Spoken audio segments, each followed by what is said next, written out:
Testing. This is probably what I'll sound like. Scooby. Oh, sorry. Go on, Scooby. Scooby Dooby Doo. I already don't want to do this podcast. Fucking Scooby-Doo. Do you guys like Scooby-Doo? No. I have this memory of like the fucking legit Scooby-Doo where there was actual monsters in it. And then at some point they fucking took the weaklings way out and started making all the monsters people. But now that I really think about it, I think that like legit Scooby-Doo is real. I think that was my imagination. Yeah, I think it was. Because I was like, I think they were always people. Yeah, isn't that like the whole thing? I don't know. I think my memory of Scooby-Doo, even as a kid, I wanted to like it more than I actually liked it ever. We named our dog after, like, Scrappy-Doo. His name was Scrappy. And a nun was like, I was looking for Scrappy once out the back, and a nun was like, oh, what's his name? And I was like, Scrappy. And she's like, what an awful name to name your dog. Why not just call him Garbage? And I was like, oh, it's after a cartoon. I think it's a real coming-of-age moment. Who are the two girls in Scooby-Doo? Daphne and Velma. When you start to realise that Daphne is actually probably hotter than Velma, that's when you start getting some sense on you. But Daphne's Sarah Michelle Gellar and Velma is Lindsay... Don't know the films. The one with the orange sweater. That's Velma. Yeah, that's Velma. She's hotter. I don't know, I'm into Daphne. Like, I could see it in a kind of like it's easy, but... I like easy. They're both babes. Yeah. Yeah, they are both babes. I like the obvious choice. She's Buffy. But she's not... Well, in the movie she's good at fighting because she has to learn how to fight. But at the start she's shit. I can't believe you watched that movie. I've watched it recently. We haven't been recording any of this, have we? Oh, we have, yeah. Have we? Yeah. Are we live? Yeah, we are. Do you want to start the podcast with this shit? Sure!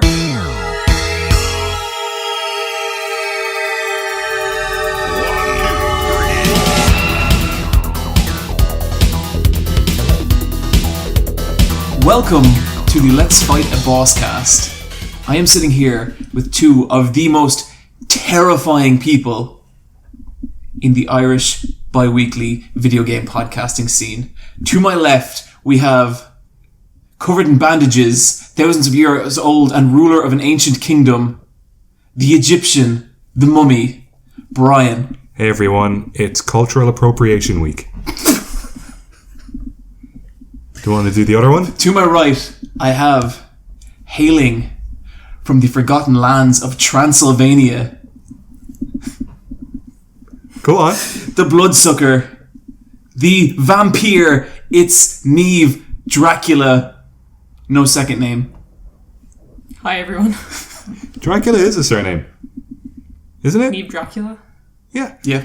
I remember when I was younger, at Halloween, a bunch of kids were dressed up as vampires. And I was like, oh, that's a really, really good vampire. And the girl was like, no, I'm a Dracula. And I was like, no, you're a vampire. She's like, no, I'm a Dracula. What a total moron. I was like, Dracula is the name of a vampire. And she's like, I don't know what a vampire is, but I'm a Dracula. I got so fucking mad. Yeah. I know we had some reservations about it, but I think late January is definitely the right time to have our Halloween episode this year. So I think we're doing the right thing. Neve, what's your favourite spooky Halloween outfit you wore as a child? Bin bag. Bin bag 2. Bin bag with werewolf mask. Oh, wow. Yeah. You really changed it up there towards the end. Trash werewolf. It was good. Creeping in a dumpster. So I guess there's something we should probably cover first. And this is a little bit weird. And to be honest with you, I am overly sure about how to approach this. But there was a video uploaded to our YouTube channel. And some of you might have seen this. It went up Wednesday. It was like around 3 a.m. Like our time. Yeah. Yeah. And I don't know where it came from. I don't know who uploaded it. I'm guessing it's some kind of prank or something like that.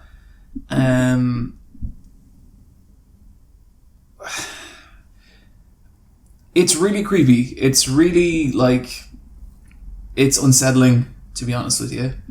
And we decided to leave it up because we do like creepy things, and we're guessing this is like some sort of good-natured prank, I guess. I'm hoping. Yeah, like, we've all sworn up and down that it was neither of us. If it was me, I would have come clean by now because I would have been too proud to have not done this. Yeah. Like, I don't even know how to describe the footage. It's like it's inside someone's home. I think people should probably just go check it out, but it's probably one of the fucking scariest, creepiest things I think I've ever seen. And what I'd be genuinely interested to hear from people, does anyone know if there's like another copy of this clip out there? Because I have seen a lot of creepy bullshit in my time on the internet, and I've never seen this. And so if anyone does know like what creepypasta thread it came from or anything like that, that would be highly, highly appreciated. Please help us. Yeah. And if this is you, then we would love to hear from you because you fucking got us, and please don't hack our password anymore. Oh dear. So, yeah. That sure was a thing. I can't believe it only took 40 episodes for our podcast to become insanely fucking haunted. This is episode 42. Jesus! Yeah. The number of the devil, or kinda... The number of Hitchhiker's Guide to the Galaxy. Okay, That's all I remember from. Okay, follow me here. 42, okay? Yeah, okay. 4 and 2, right? 4 plus 2? 6. What's 3 sixes? Of course, because the number 3 was already included in that. Yeah! Yeah, it makes total sense. The number of the number of the beast. The beast. And we're from Ireland, so, you know. Yeah, it makes complete... I watched the Royal Rumble. Who won? Okay. Neve, do you know Randy Orton? No. Okay. So... He's the guy that's in the Expendables, isn't he? Yes. He's old. Okay, so Randy Orton winning the Royal Rumble is like, imagine listening to Giant Bomb's 2017 Game of the Year podcast, and the winner is Assassin's Creed 2. Okay. It's like someone who was like pretty good a couple of years ago, and they're one of these wrestlers who I never got Randy Orton. He's got a really cool finisher. Really, really cool finisher, but he's never been like the best on the mic. He's a really good wrestler, but he's not exactly exciting to look at. And he's very handsome. I don't mean that. Don't get me wrong. Does he have a like wrestler name, or is it just Randy? The Viper. Oh, okay. The Apex Predator. And he won the Rumble, and it was like, why? Like, that's all I see anyone saying. Like, what? This guy is going to be in the main event of WrestleMania? And like, he's main evented them before. He used to be big. He's just kind of... He's one of these wrestlers who seems weirdly embedded in the WWE, and I don't know why. Blackmail. Like, it has to be blackmail. It must be... Like, because I imagine if you stick around the WWE long enough, you get some shit on Vince McMahon. He's probably walked into a locker room, seen Vince McMahon, like, trying to cover up the sign of the beast with makeup. Except it doesn't say 666, it says Triple H for some. Whoa! And Randy saw this, turned around and went, shouldn't have seen that, buddy. Whatever. I think Shawn Michaels had it as well. That company was weirdly embedded in Shawn Michaels. Although, you know, Shawn Michaels is pretty good, even though he was a bit of an asshole in real life. Was he an asshole to you personally or something? Well, he was an asshole to Bret the Hitman Hart, so practically, yeah. Yeah, that is your collective. Mm-hmm. Who did Randy beat to be the winner? Like, who was it down to? Okay, so this is Undertaker's last year, okay? And Undertaker comes out at number 29. And I wanted Undertaker to win because I want Undertaker's last WrestleMania to be like... I want him to main event last WrestleMania. I want to win the belt, which is unusual because usually when people retire, they lose. You go out on your back, is what they say. But Undertaker... He's been there long enough. He's a really good enough guy. And so Undertaker comes out at 29 and it's like, well, that's it. Undertaker's going to fucking take this. This is going to happen. And then Roman bloody Reigns comes out at 30. And Roman Reigns is the guy that WWE keep pushing, who no one wants. And Roman Reigns eliminates The Undertaker. And it was such an incredible fuck you to the fans. It was like, this is what you get, you little shits. So then it comes down to Bray Wyatt, Randy Orton, and Roman Reigns. Love Bray Wyatt. One thing I like about Resident Evil 7, which we will get into, is it's like a Bray Wyatt simulator. That's his gimmick. The bad guys in Resident Evil 7, that's what Bray Wyatt is. So they're like the weird hick cult family. He's like, we're out in the bayou. And let me tell you, Sister Abigail is gonna come and get you. Hulk Hogan. Him and Hulk Hogan never feuded. That's a side project I have going on. Don't worry about it. And so it's Randy and Bray, and they're actually in a faction. Randy Orton joined Ray's weird swamp family thing, which is probably the most interesting thing he's done in a while. And next thing, Roman Reigns eliminates Bray, and you're like, okay, here we go. Roman Reigns is going to win again. But then Randy eliminates him, and you're like, oh. And that was actually a pleasant moment, because it's like they didn't go at Reigns. But then you're like, oh, but they went with Randy. And it's just like, eh. Do you think for WrestleMania they're going to do like a bait and switch with Randy? They've done that before. And he'll come out and he'll be under the spell of The Undertaker or something. Yeah, there's actually quite a lot of magic in wrestling at the moment. I don't mean that as in like the magic's back, guys. I mean that like there is plot relevant magic in the wrestling storylines right now. Good. I think the world needs a bit of magic. One time in an interview when Randy Orton was feuding with The Undertaker, his eyes turned glowing red and his voice turned into The Undertaker's voice, and he looked into the camera and was like, "You're dead, Randy." And then he snapped out of it and he was like, "What was that?" That's pretty cool that he would agree to, acting. Well, sorry, not acting. Wait, what? Never mind. Did you say acting? I'm not talking about like a film, I'm talking about wrestling. Yeah. Okay, yeah, sure. But yeah, like I really loved the Royal Rumble, but it was a bit of a letdown. There's some good matches. John Cena, AJ Styles, really fantastic match. But yeah, I'm curious to see where this goes and if they can make good. What wrestling did you guys watch? The OA. Go on. It's the Netflix original series, The OA. Mm-hmm. Stands for Original Angel. Does it? Does it? You guys have some fucking bullshit coming your way. Sweet. Did you just spoil The OA for me? That's not a spoiler. Okay, well I'm on episode 7, so don't go any further with it. Yeah, how come you know everything about The OA? It's like you watched it. Have you seen it? I've seen bits of it and I've been told the rest. Okay.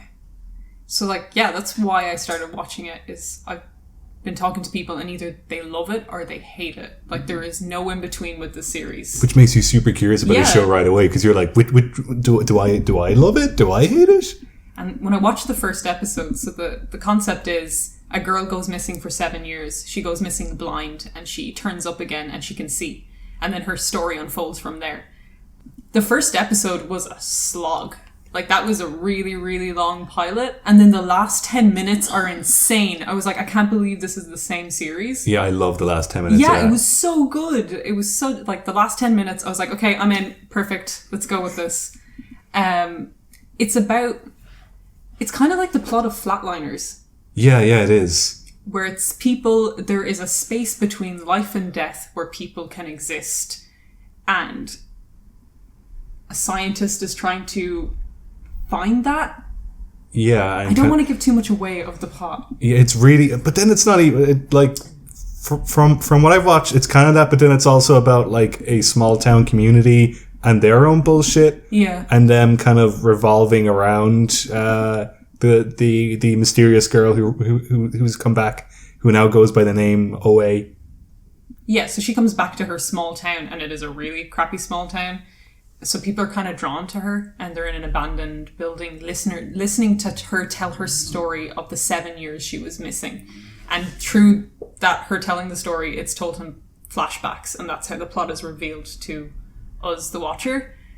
I'm like really into the concept of this, like the kind of multiverses, what lies beyond, kind of, we've talked about lucid dreaming before on this podcast, and kind of what is it called, John, when you have your nightmare thing? Sleep paralysis? Yeah, that kind of thing where your brain is telling you this other reality exists that isn't there in your day to day.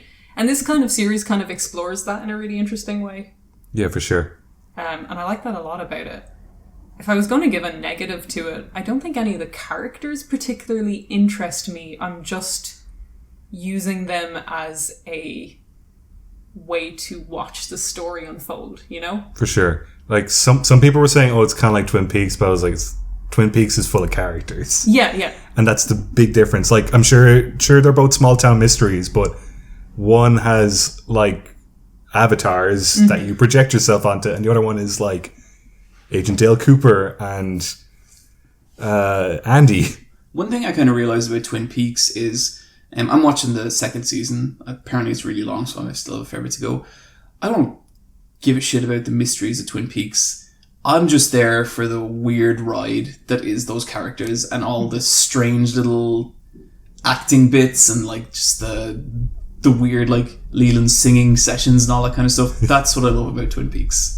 It's the exact opposite of that. And usually I'm more into stuff like Twin Peaks, where you explore something through a really interesting character, and you're like, okay, I'm giving myself over to this character that would never be anything like me, and it's just their very own well fleshed out thing. With the OA, it's like they're all very tropey. I don't feel they're particularly well developed. Like, everyone has something crappy in their life and they're dealing with it, but you're using them as the vehicle to get this mystery solved. Do you think there's like an advantage to that? Like, do you think there's an advantage to having like simple tropey characters, or do you think that's like just a flat out failing? No, I think there's an advantage with this. I think like what they're dealing with is a little high concept for like it's a Netflix original series, and we're going into multiverses and kind of dying and what that means.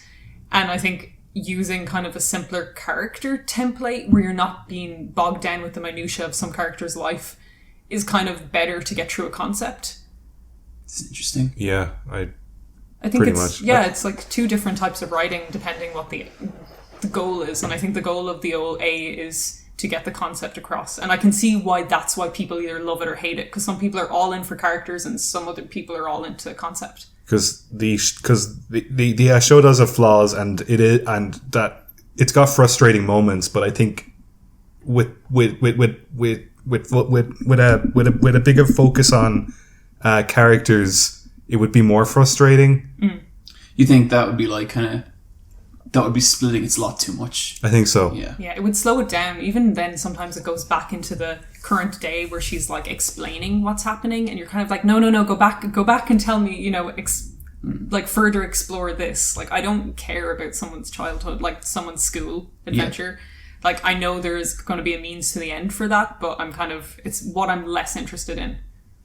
Bryan, how are you enjoying this show? Because you're watching it too, right? Yeah, I'm only like 2 or 3 episodes. I'm very early in it, but I know what to expect because I'm a fan of the writers, director, actors' work, the previous work. Because it's always the same director, it's always the same actor, Britt Marling, but they write together. So they've made 2 feature films. They made The Sound of My Voice, and they made I like that film a lot. I really, really love that film. Yeah. And they made The East, which is not a sci-fi film, but they mainly do sci-fi. And they do sci-fi that isn't very, like, it's super high concept mystery sci-fi, but it's not going to answer your questions. Yeah. And I from what I've read online, the season finale is very disappointing. Yeah, I saw that as well, which makes me like, I'm really liking it, and I have 2 episodes left, and that makes me a bit scared to go forward. It'll probably get a season 2. Do you think, like, does something with that type of concept need a season 2? Flatliners is getting a movie like this year. Like, it's what the people want. Yeah. So I've seen a little bit of this, and I can't really like give it a fair assessment because it was like I saw a little bit, and then I like the person I was watching with, I turned around and said like, I hate this. What happens? And so sometimes I'm like that too. Don't worry. They told me, and like, this thing could not be further than the kind of thing I like. Like, this is the kind of thing where like I watch this and I'm like actively repulsed by it. I'm like, I hate everything about this. Why? Like, what part? Like, just... How much dance has there been in it? None. Well, no, there has been dance in it. Oh, I can't wait for the dancing. I love Look dancing. forward to the finale. But like,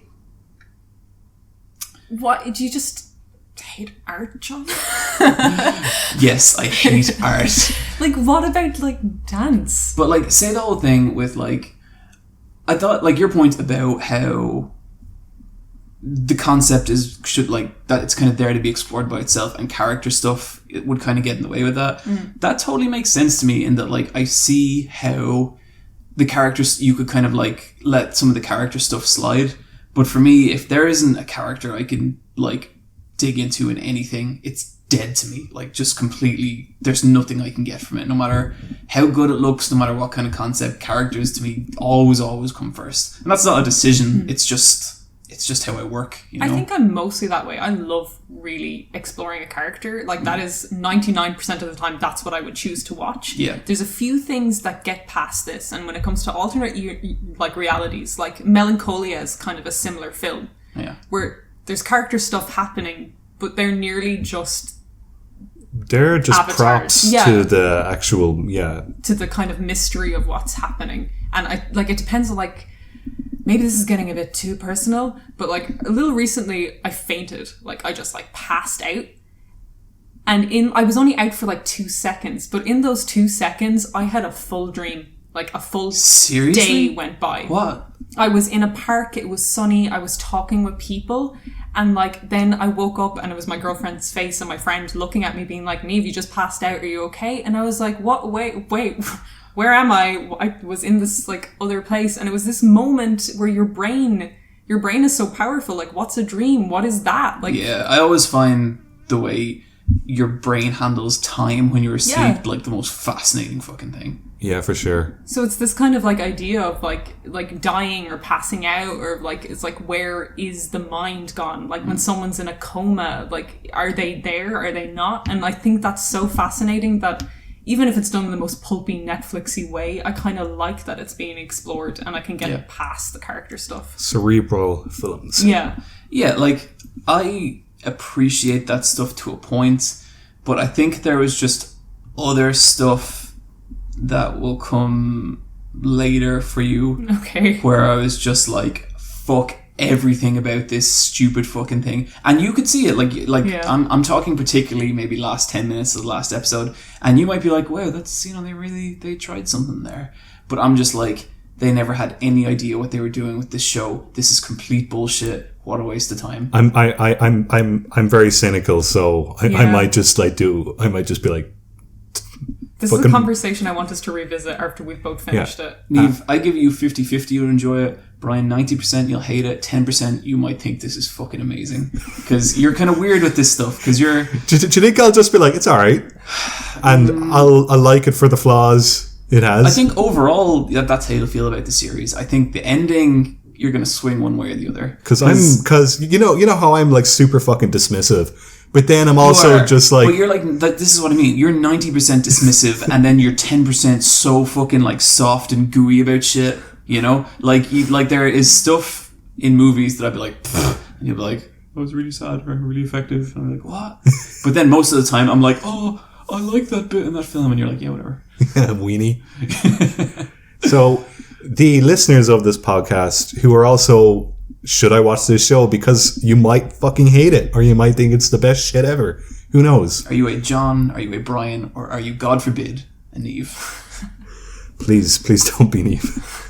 Let us know, though. I mean, Yeah, I'd be pretty curious to hear people's opinions about this thing. I think the next podcast we'll probably have watched it all, Yeah. and we should probably just do like a spoiler 10-minute chat about it, and maybe if we get an email, read that out. Can't believe we've gone 42 episodes without doing an actual like spoiler cast on anything ever. Have we? We did a JoJo special that Yeah. kind of like, It's lost to time. We should do another one of them. yeah, I'd Like love part to. 4 is over, and I think we should do one about the Part 4 gang. yeah, I think we should. And we could like do some sound design so it sounds like the suburbs. that'd be cool. I would like to get into spoilers for Resident Evil 7 at some stage. Oh yeah. Okay, yeah. Okay. Before we get to that, I want to talk about a film called I Am Not a Serial Killer. Okay. Do you guys know about this film? No. Bryan, tell us about I'm Not a Serial Killer. Okay. I Am Not a Serial Killer is an American independent film, but it's directed by an Irish guy. I think his name is Billy O'Brien. That's a fucking bullshit name. Seriously? Yeah. And it stars Max Records and Christopher Lloyd, which is fucking cool. So Max Records was Max in Where the Wild Things Are. Oh. And Christopher Lloyd is Doc Brown. What do you guys think of Where the Wild Things Are at the movie? I haven't watched it since it came out, but I thought it was pretty good. I loved it. Oh, God. I did not like it the first time I watched it, and then I rewatched it, and then I really liked it. Really? Yeah, I've no ties to the books or anything. Me neither. So I was like, I have no idea what the hell is happening I really liked James Gandolfini as the Wild Thing. He was really, really good. I loved that book as a kid, so when I saw it, I was like, that is a really, really good interpretation. But that was it. But we're not here to talk about that. Yeah, sorry. I'm not a serial killer. The less I say about this film, the better, though. I'll tweet out a trailer for it on the podcast Twitter. Do not read into this film, but watch the trailer, and if it's your kind of thing, watch it because there's some good stuff. Okay, since we've been this very, is it a John thing? Is it a Neve thing? Is it a Brian thing? It's all of us. Okay. Seriously? Okay. Yeah. Okay, I'll watch it. It's middle America, suburban. It's about a sociopathic teenage boy who's most likely going to end up being a serial killer, and he has zero connection with people, but sign me the fuck up. Yeah, but he starts noticing that there's a serial killer in the town, and he's curious to try and figure out what's going on, and you're not sure, does he want to learn from the killer, or does he actually want to be a hero and save the day? That sounds great. Yeah, that sounds fun. And that's all I can say. It's based on a series of novels that seem to go off in a really interesting direction, and this film certainly does that. It sounds a bit like I get slightly Dexter vibes from it. Bits of Dexter, but it's just it's real grungy, middle America, high school Were you nerd. watching this the other night? Yeah. Oh, okay. Yeah. This kid is bullied in high school, is more listens to rock music, probably, do something he shouldn't. Yeah. It kind of sets up that vibe. Yeah. Yeah. Cool. That sounds deadly. But I won't say any more. Yeah. So if you've been following my YouTube channel at all, you know I recently launched a new endeavor, and that is a stressful thing to launch. And so the night that I launched it, I decided to settle down and find a nice, relaxing film. So I decided to watch the movie Whiplash. Oh, I love that film. That is a fucking great movie, but goddamn, if you were trying to relax, that is not the movie to do it to. No. Have you seen this film? No, but one time when I was really sad, I decided to watch the film Happiness because... No, Happiness. Yeah, I was in a state of shock for a good while afterwards, so I kind of feel your pain. I love Happiness. It's such a good acting movie. It's a really good acting movie, oh my god. Yeah. But Whiplash is about a young drummer, and he's going to drummer college, a big fancy musical college. Music jazz college. Yeah, and... Oh, wait, I know what this is. Yeah. This is the, Black Swan of drumming. Kind of, yeah. Yeah, no, I there's a lot of parallels. It's got ruthless ambition and kind of fucking up your body for a goal. Yeah. Mm-hmm. And so he gets involved with this teacher, and the teacher's crazy intense.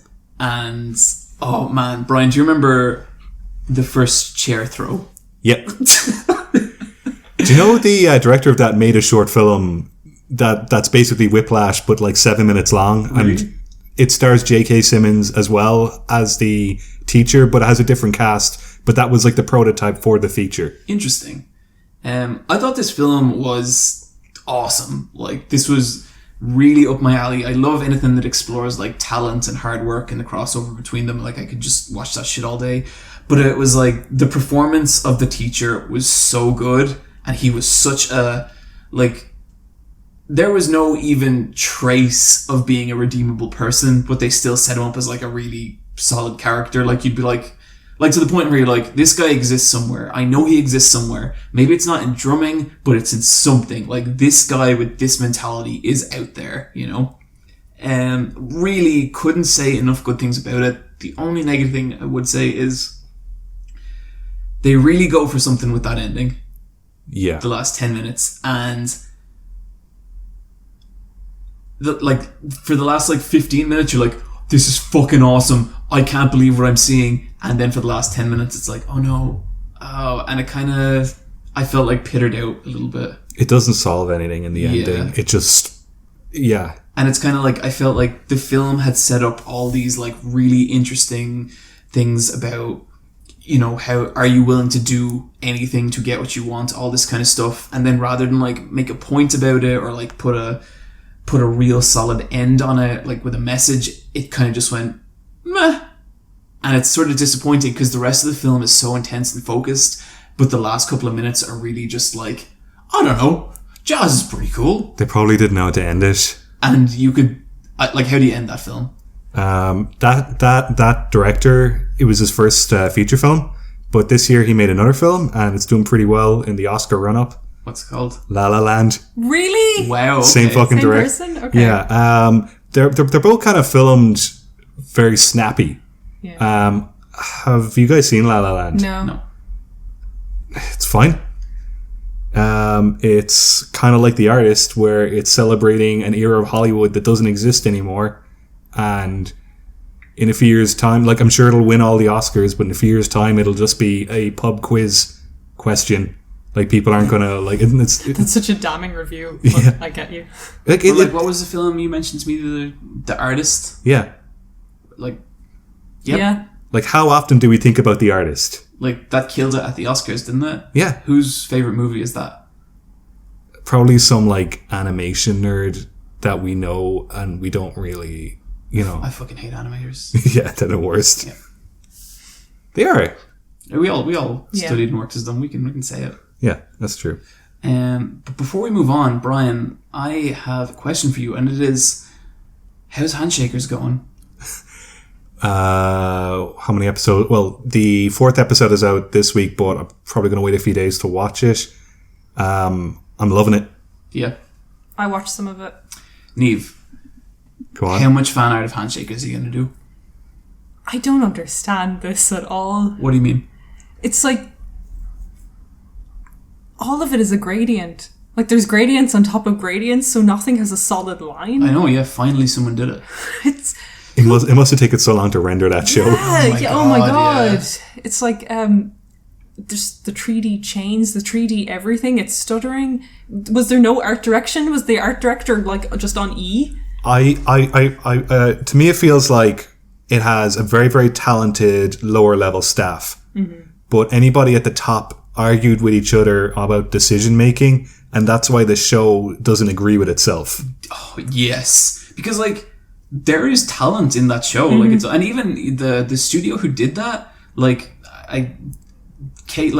K, it's not a great show. It looks very solid. Very, very solid. If you were to take out every individual asset, you would be that's a nice asset. That is a nice 3D animation. That is a nice background. That is a nice character drawing. Some of the drawing is kind of shit. Competent character. Yeah, yeah. There's some it's readable. Yeah, there's not. But then you put it all together, and it's just someone who doesn't know how to cook, and they're I'm just gonna fuck everything into this and hope it works. And I guess you can eat it in the end if you want. Is it good? Nope. No, it's it's pineapple flavored beef stew. Oh my god! Wow. I mean, you could do that. I like pineapple and things. Oh god. Yeah, but then you'd eat it and you'd be like, this isn't what I thought it would be. Yeah, maybe. I'm experimental with my pineapple.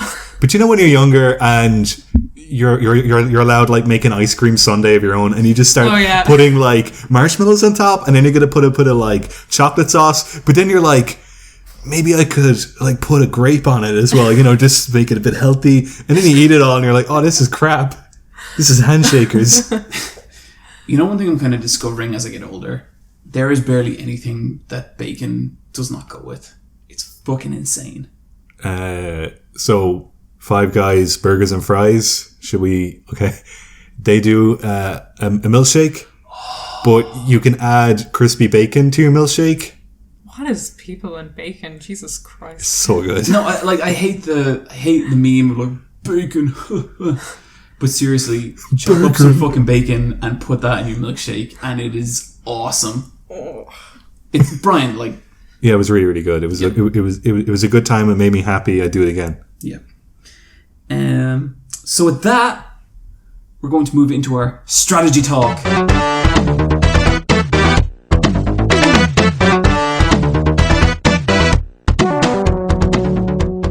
This is the video game portion of our podcast where we take you through what we've been playing recently. So we have a big one here, and usually I think we got to put the big ones at the start or at the end. And I'm going to suggest we put this one at the end, because I think this could be quite the discussion. Bryan, you have been playing a game that I have been playing that I'm really curious to what you think of. Tell us about Yomawari Night Alone. Yomawari Night Alone. This is on Steam and PlayStation Vita, and I'm playing it on the Vita because I like. Me and Bryan love our Vitas. Yeah, I really like that little guy. Is it a full price game? Nah, it's like a tenner. Okay.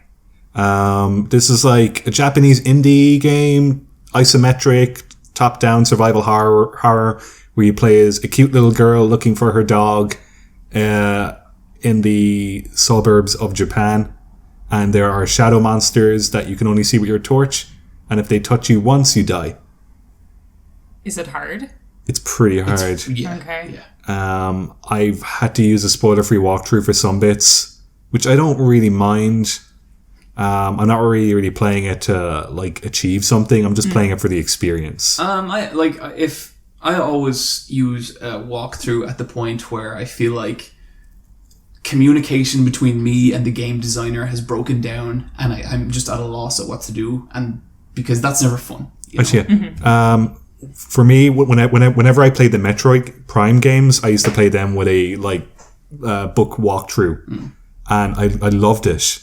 It was way more fun because it to me it was like building something in Lego and following the instructions. Yeah. But the instructions are so good and so like insightful that it didn't feel like it was taking anything away from me. Yeah, I like walkthroughs as well, especially like looking for objects and stuff. Really enjoy it. Yeah. And like I get that some people are like, you know, it ruins the experience. And I think there are cases you could point to. Like I think like say with a Dark Souls boss where like every time you try it you're maybe figuring them out a little better. I think you are losing out a little when you if you kind of like look up a walkthrough for like what their weak point is.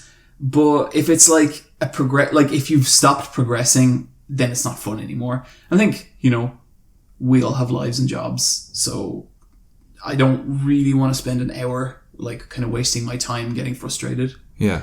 Sorry, Bryan. Continue. Because for me this game is very frustrating at points. Yeah. I think I'm about halfway through it. How are you enjoying it? I really like it. Yeah. I think it looks amazing. Yeah, it does. Like it's just got really, really, really nice art direction and design. It's got a cute design for the main girl. Yeah. And I love the actual map of the town. And I think some of the monster designs are really, really cool. Yeah. That first scare, you know, when you throw the rock. Yeah. Fucking wow. It really, really it feels like whoever made this like played Witch's House. Definitely. Because it's cut from the same cloth of that kind of Japanese indie dev where they're doing like a small scale top down or like horror survival game. Yeah.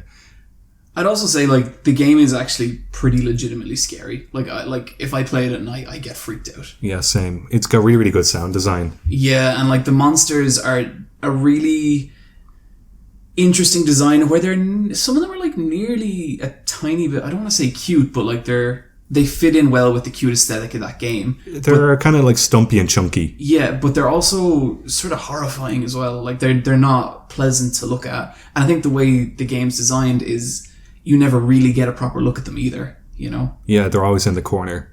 Yeah. I really, really don't like when you die in the game because what'll happen is the enemy will touch you and it'll just make like a blood splatter sound and blood will just splatter on the screen within like a frame. And that's a real indie horror staple. Because I think it happens in Witch's House as well, doesn't it? Does, yeah. And it's got like a sound effect that was obviously done by the developer. Yeah. Where it just goes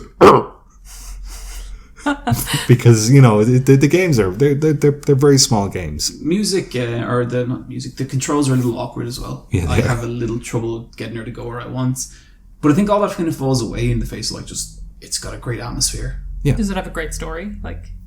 Or is that not the reason you're playing this? It's more for the atmosphere. The story is pretty basic. It's just I have to find my dog and my sister. And it's alone at night in a suburban town, and everything's gotten really weird. Fair enough. Yeah. It doesn't have a great story, fantastic atmosphere. So, yeah, for sure. Yeah. I've kind of made up my own little story about it, which is nice. I want to play more of that game, and I'm looking forward to seeing how that finishes because I have no idea. Yeah, same. But people should check it out. I don't think it's a very well-known game, and it's not that expensive, I don't think. No, plus if it's on Steam, most people have Steam. Yeah, totally worth checking out. Or just watch a Let's Play. It looks cool. So guys, I played some more Final Fantasy 15. Oh yeah. Yeah. I don't think that's a good game. Thank you. So I'm just at the point where I went on a date with a girl, and she was fucking lame. And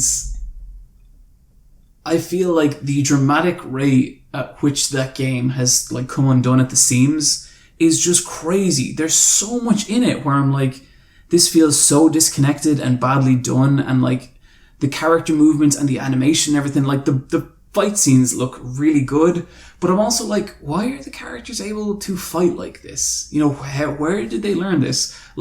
Cloud was a mercenary. Squall was a fucking student of some crazy academy. Zidane was a thief. You can go and even in Final Fantasy X, when Tidus, he's doesn't have any history in combat. When someone throws him a sword at first, he's not able to pick it up because he's not used to it.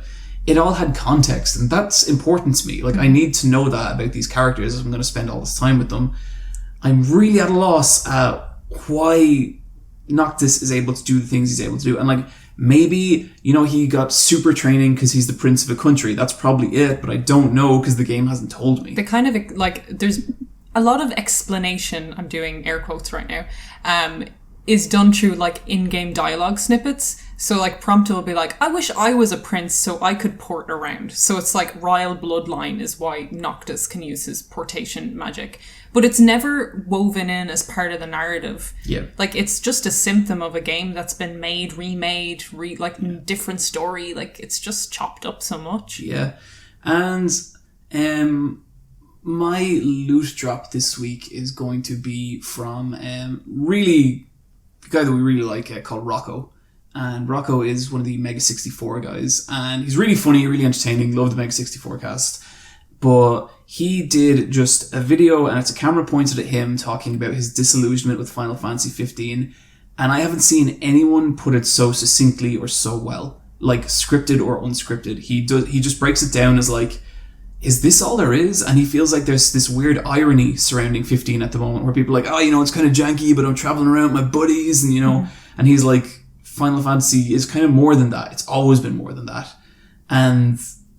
But even if they did that well, it doesn't even feel like they're your friends. I think there's moments that the game kind of hits it, but they're few and far between. And I think they're nearly kind of hit and miss a lot of the time. My favorite moments so far is I driving past a nice looking vista, But in terms of the character stuff between them, I feel all the good character moments in Final Fantasy 15 are happening in my head, And the game isn't actually presenting me with this stuff. It's just kind of setting it up so it might. And that is nearly really cool. Nearly. But I don't think that's even done on purpose. But the game comes apart at so many of the important moments that it's I can't let it slide, You're not even... You need to continue because you're at the point where it just keeps going downhill. But that's the thing. I'm finishing this game. Yeah. I'm in it for the long haul. I want, because I'm also fascinated by this. How did this happen? And I might visit that topic at some point because there's a fucking story here, And when you look back at all the old trailers and all this, this is kind of fascinating. Even the rebranding trailer has loads of content in it that is not in the main game. There's like a mechanic where Noctis is hiding, which is brought back in, which is in Chapter 13, but it does not work. Yeah. It absolutely doesn't work. I also feel like there's kind of a Jar Jar Binks thing going on here. Because like I always feel like with Jar Jar Binks, whatever the hell you think of that character, he became the lightning rod for people saying that the Phantom Menace was shit. And like I don't really care about Phantom Menace one way or the other, but I always think it's interesting to think that like that character is so stigmatized and gets so much hate that he's this representation of everything that people think went wrong with the prequels. And I feel like Chapter 13 is that for 15, when if you actually step back and look at it, I think there's way more wrong with that game than Chapter 13. John, you haven't played Chapter 13 yet? I know. I know it's meant to be really bad, but my point is like, I think people are upset about more than Chapter 13 because I've seen a lot of people say like, yeah, great game, Chapter 13 is terrible, but it's like, that game is bad before Chapter 13. Oh yeah, believe me, I know it's bad, but Chapter 13 takes it to a whole new level. Like you can't even imagine the conversation someone had to make that happen. It's the shitty icing on this poo cake. Yeah. Yeah. And like, given the game its credit where it's due, I think the fights can be kind of fun sometimes. Like, I'm still trying to find the strategy in them. Like, I'm still trying to find, is there an actual, like, technique to this? Or you're just mashing buttons. I'm just doing, like, the most basic JRPG stuff where, like, I'm just being careful about when I attack and healing with potions when I can. And like, when I think of the insane shit you could do in 7, 8, and 9 with junctioning and materia and all that kind of stuff, it's just not there. Mm-hmm. So I don't know, like, I'm going to beat this thing. Like, I will definitely beat it. But, yeah, honeymoon's fucking over. Yep, I had the exact same experience. First 15 hours, delighted. Then it was like, ooh. See, I'm worried I might hate it even more than you, because I'm about 6 hours in. What? Really? Yeah. That's nothing. Oh, wow. That's okay, nothing. Yeah. It kind of made me really... Like, I love Final Fantasy. Like, I love it so much. I think I'm going to pick up World of Final Fantasy because I think I need some kind of soothing balm to take the taste of 15 out of my mouth. And, like, I watched some of the trailers for World of Final Fantasy and that seems, like, endearing and designed. Like, It looks like a world was built for it. I had a really weird moment where I was like, I think Pokemon Moon is a better JRPG than Final Fantasy 15. Yeah. And, like, as for fucking Nier, like, Nier's awesome. Like, as janky as that game gets in spots, I'm so much more compelled to play it than 15. But now I'm kind of like, now I nearly have like the scent of something with 15. I'm like, oh, I need to see where this goes. That's what it was like, you know, you were watching me and it was like, I was constantly playing it. Because you were so fucking down on it. And I was like, really? It's too fascinating as like someone who's into games just to see this all unfold and just to, you can see where the, like, wait until you get further in the battle system because you have summons in it, but they take away your control of the summons. The game decides when you can summon something. That's so insane. So all the tactics are gone. Like, I remember in Final Fantasy X, like, you would wait until you had your overdrive ready and you'd, like, even use a summon to be sacrificed. Like, when Anima did their overdrive, you're like, okay, I'll call out my summon. Yeah. There's none of that tactics in it. So you could be in a battle with 2 red giants and it would be kicking your ass and you can't call it. But then you'd have, like, a battle with a level 10 crocodile thing and then the game will be like, hey, want Shiva? And you're like, no, I don't. Not now. Later. Yeah, that's so disappointing. You know, let's leave it there and come back to this, but yeah, we're going to talk about that game some more. If you, like, again, I'm always interested to hear the other side of things. If you do like Final Fantasy 15, give us a shout, give us an email at askletsfightaboss@gmail.com or message us on Twitter at letsfightaboss, because I do want to hear it, and I feel like any arguments I've heard for this game so far is like, well, you know, it's not that bad, and I like hanging out with my buddies. And man, I just think Final Fantasy should be so much more than that. If you want a buddy, just play Animal Crossing or something. Yeah. Neve, you've been playing Overwatch, Gear of the Rooster, sequel to Overwatch, if I'm not mistaken. This is the Chinese knockoff, is it? No? This is the Overwatch event for the Lunar New Year. It has a new mode, a capture the flag mode, and loads of new skins. So I've been like putting loads of time into it because me and my girlfriend play, and we both main characters have gotten really nice skins. Winston has gotten, the Chinese story of Journey to the West. Oh, cool. Oh, no way. So he's Monkey. Yeah, he's Monkey King. Reinhardt has the skin. There's Pigsy, is in it. The Zenyatta is the monk. Oh, cool. All the characters are represented from Journey to the West, and that's so I'm fighting for that skin. Haven't got it yet. And D.Va has she's wearing her hanbok, which is the Korean traditional outfit. So it's really they put a lot of work into making the character skins look really nice. Yeah, people are calling it the May apology event. Yeah, it really is. She got 2 nice skins. So I've been playing it and having a lot of fun with it. Did I tell you guys that I unlocked Widowmaker's new emote on Christmas Eve, and it was a Christmas miracle? The mistletoe one. That's pretty cool. Yeah, it's a pretty good one. Bryan, you finished Rise of the Tomb Raider. Yeah. Yeah. This was my special January game, and I was a bit underwhelmed by the end. Oh. Just because the boss fight was pretty lame, and I didn't want it to end, and I was like, is this... Oh, okay. This is the climax. They're definitely setting up a third game, which is cool. Yeah. But for me, the peak was the middle of the game. I really like the last area where you're watching all these crazy samurai spirit knights walking by, and you're climbing up the side of a mountain, looking at them.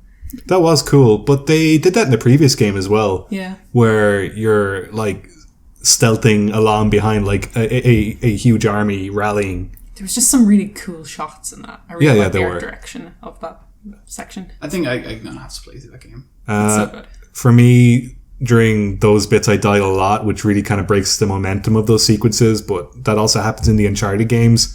How when you watch the E3 demo of an Uncharted scene, the guy is a developer, so he knows where to not die. Yeah. But then when someone who hasn't played the game and isn't familiar with the game dies at every single beat. So there'll be a bit where Laura's running across the bridge, and all of a sudden the bridge starts collapsing, and you're like, okay, I've got to jump from each bit of the bridge to get to the end, and you fuck up. I totally agree. That moment really takes me out of those moments, and even no matter how much budget goes into it, how good it looks, I always feel I'm just playing a video game. Yeah. What do you think is the solution to that? How do you handle it? It's either a cutscene or it's very, very well finessed, like a Platinum game where you know exactly what to do, but then it's not holding your hand either. Yeah, because then you could slow it down like a Telltale, but then I feel it's so slow that there's no skill involved at that stage. I feel a good solution, and I think Azora's Wrath does this a little bit. It's when it's if you nail all the Quicktime events, you do it, and you do it cool.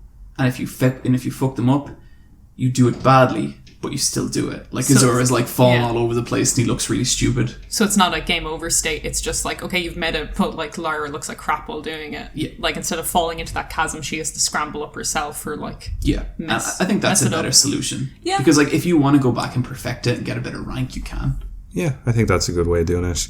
I really, really enjoyed upgrading all my weapons. I upgraded them, and then I was there's no more dopamine. I feel empty now. So for me, I also think that's why I enjoyed the middle of the game. I really, really like this game. And I played some of the DLC as well, where I did this one where you're walking around Croft Manor and you have to find your family's will or prove that you are the heir to Croft Manor because your evil uncle is going to take it back. Oh my god, I had no idea that was part of it. That's and so cool. It's just Laura walking around her house at night, and there's no combat or anything. It's just you, it's basically a very well-made Gone Home. Okay, that's cool. I might get that. And it's 2 hours long, and it's pretty neat. It's just backstory to Lara Croft. It's cool. One of my favorite things at the end of that game is you spent so long trying to get that artifact, and then in her office, she just has it in a shoebox next to a bike and a whole pile of just random crap you would have in your bedroom. Yeah. And she's like, "Yeah, adventure done." It's cool as well with the PS4 version because you can change your costumes. So most of the time, she's up in a snowy mountain, but I just had her in jeans and a leather jacket. She's tough. Yeah, no, she's really, really tough. I had her in chainmail because she looked dope. One thing that actually just reminds me, Brian, that DLC is I kind of forgot to mention earlier, but I watched a series of unfortunate events, the Netflix original. Oh yeah, I watched the first episode of that. What'd you think? It's fine. I really liked it, like a lot. This is a passion project by Neil Patrick Harris. He's playing the Count in it. Count Olaf, yeah. Yeah, and he is also the executive producer on it. And I thought it was really strange. Like, it had a really weird rhythm to it. You know, like the way everyone talks and makes jokes and stuff. Yeah. But I was really impressed by, like, the set design and the shots and, like, how well choreographed everything was, and like the timing was really on point. It made me laugh a lot as well. I really like that. It really reminds me of the original film, except for with the narrator Snicket, because in the original he's played by Jude Law, but in this one he's played by Patrick Warburton, and they're physically and like verbally completely different. Because one is just like a deep voiced American, the other one is fucking Alfie. I loved Patrick Warburton in this. Yeah, he was so funny.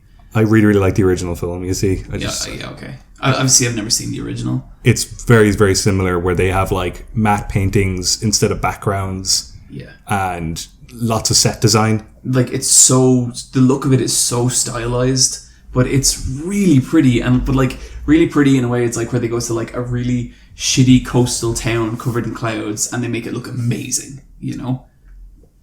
I'd reckon if you want a good Netflix original, it's not a bad way to go.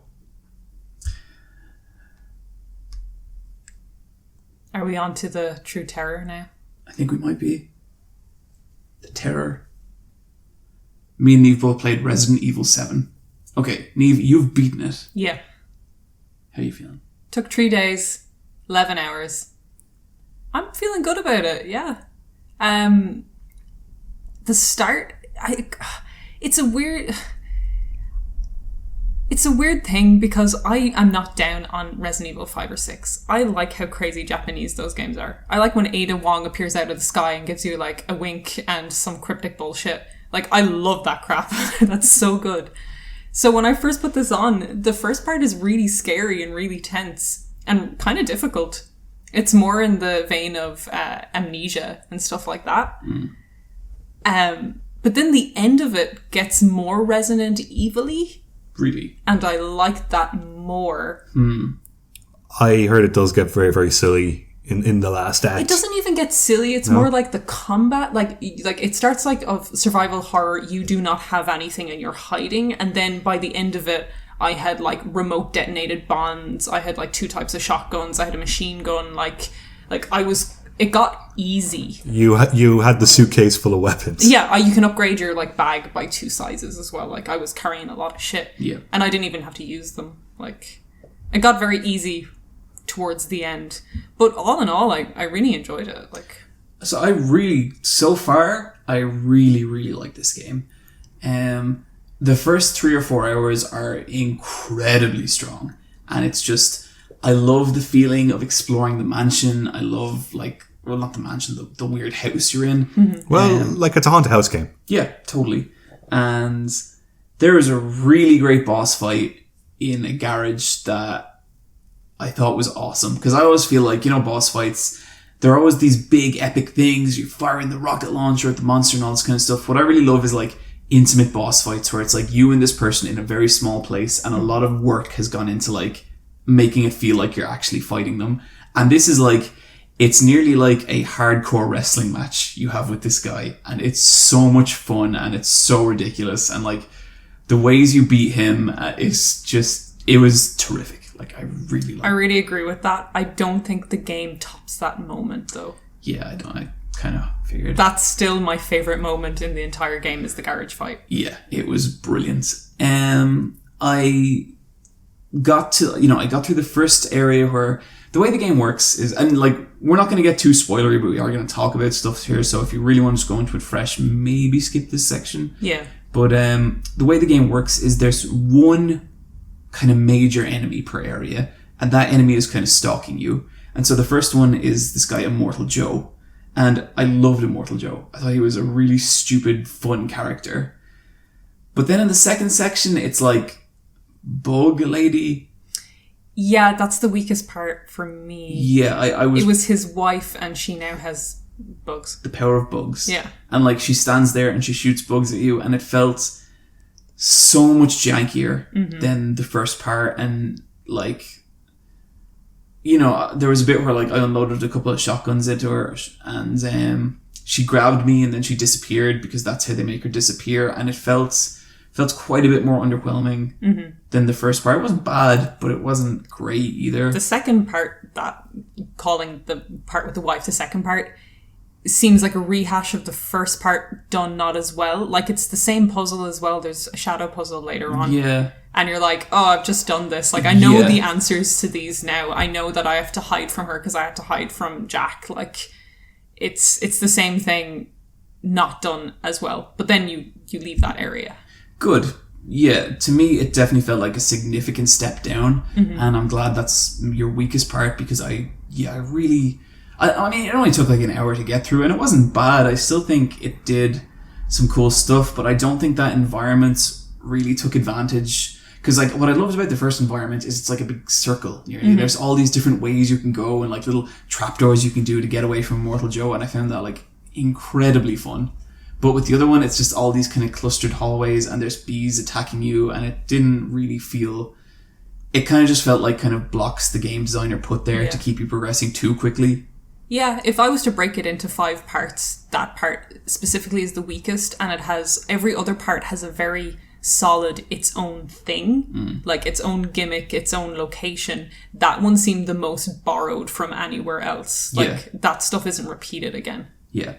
But that said, I think some of the game's strong points, like the animation, Jesus Christ, like some of the facial animation stuff, and like it looks beautiful. Yeah. Like, this might be the first game I've really played on this generation and gone like, this could not have happened previous generation. This game couldn't exist on a 360. Sometimes it takes a while for textures. We're both playing on the PS4. It takes a little while for textures to pop in for me. I'm getting that a lot. Oh, okay. And that kind of, it'll stay a bit low res, and then as I'm moving, they'll pop in as I get closer to them. Yeah. But yeah, it is gorgeous looking. The tress effects or the hair technology that's going on is pretty freaking funny, but in a good way. The thing is, it looks janky. Yeah. And it looks janky in a way different way than hair has looked in video games up till now. But it looks way better. And now it still looks janky. It still doesn't look like hair, but it's like, I guess hair effects were just so bad that this janky looking hair is a significant step up. It makes you take notice. Like, it's moving when she's moving. It's going across her face. But, like, it's also like, wow, what amazing volume you have. Yeah. I think, like, because the character you're talking about, it's Mia. Yeah. And, like, Mia doesn't have, like, very much writing to her so far at all. Like, she's your lost, scared wife. I would say that no one has a lot of writing to them. Like, but, Ethan, the main character, is pretty much a blank slate. Yeah, I don't know what... I know that he wears a striped shirt. Yeah. Which does tell me a few things, but I'll leave those theories to myself. But with Mia, it's like there isn't really a whole lot of writing to her, but I did find like the acting in her animation super endearing. I was like, oh shit, look at this person, you know? Mm-hmm. She's my favourite character. She comes back. She's good. Yeah, I like her. Neve, you played it on TV. Yeah. Would you replay it on PSVR? No. Did you not play at VR at all? No. Really? Man. It's totally one of those like tech demo VR games. I've played the demos of them. I played Kitchen and the other demo in VR, and I thought it was so janky. Like, really not fun janky. And like the mystery of VR is dispelled enough for me to be like, you know, I'm not going to put it on and be like, oh. Because having like no experience with VR, I'm playing this game and I'm like, man, I think this would be really interesting with VR. Like the whole peeking around corners and stuff like that. That sounds cool to me. I guess so. I've also been playing it with like my girlfriend watching, which has been really fun to do. So like, I don't want to be wearing a headset while playing it, you know? Yeah, it really seems like it's a good group experience. Yeah. Me and Michelle played a bit as well. It was like a lot of fun. Yeah, it's really fun to play with people watching. I really, really want to play this game at some point. Yeah. I think I'd like it. Oh, Bryan, there's so many bits in it where I'm like, this is so up Bryan's alley. It's ridiculous. I kind of wish it was more, like, I mean, as I said, no, I really love what it is, and I don't want it to be anything else than what it is. It's a really good game. Really miss the Japanesey bullshit, though. Yeah, I could see that a little bit. So how does it like fare among the other 6 mainline Resident Evils? Like, is it at the bottom or the top of that list? I don't know. It's like people are saying it's like back to form. It's back to what Resident Evil is. I think it's not. I don't think a Resident Evil game has ever been like this. I think it's Resident Evil for 2017 and it does it really well. I totally agree with the idea that Resident Evil is good again. Yeah, was it really that bad? Six was like you have to like I respect your love of 6, you know, but you have to understand that 6 is appealing to a very particular part of your psyche. Yeah. Like if you want to slice that game down the middle and be like objective, I know. It's pretty bad. Because like I downloaded the demo of 6, I put my hands on it, I shot a zombie, and I was like, what the fuck is happening? Like I was like 2 minutes into that game and I was like, what? This feels bad. I like popping headshots on zombies. I know. I really like bits of 6, but that's not a good game. Yeah. No, it's Oh, I'm aware. But and I really like 5. Like I thought 5 has got great co-op. I thought 5 had that really good moment where like I think there's someone like beating someone else on the ground, and then like it's right in the intro, and you walk by the alley and you see it happen, and they all just stop and look at you, and then drag the guy off. That was great. I don't remember anything else about 5. We'll say about 7. Jack is the scariest, like the dad. He is the scariest character in it. There is no other point in that game where I was as afraid as I was in the first area.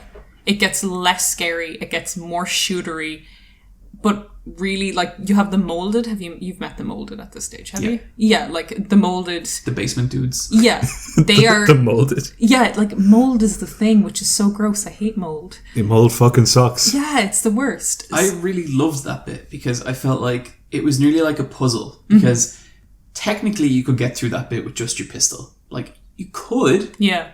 But you need that fucking shotgun. Yeah, definitely. And I love puzzles like that. You know, I love like where something makes something possible as opposed to like unlocking a door. Mm-hmm. Sorry. The molded are the enemy type, like for a lot of it. Then afterwards, that's disappointing because I really was hoping that they'd just be the basement. Yeah, if they were just in the basement, but they're the zombies of this game. And once you figure out how to deal with them, it's the same. Are there liquors in this game? Like they're pretty iconic. There's like standard molded with claw, molded on all fours, and then I'm not going to go any further because there's some secret molded that I don't want to spoil for you. Okay.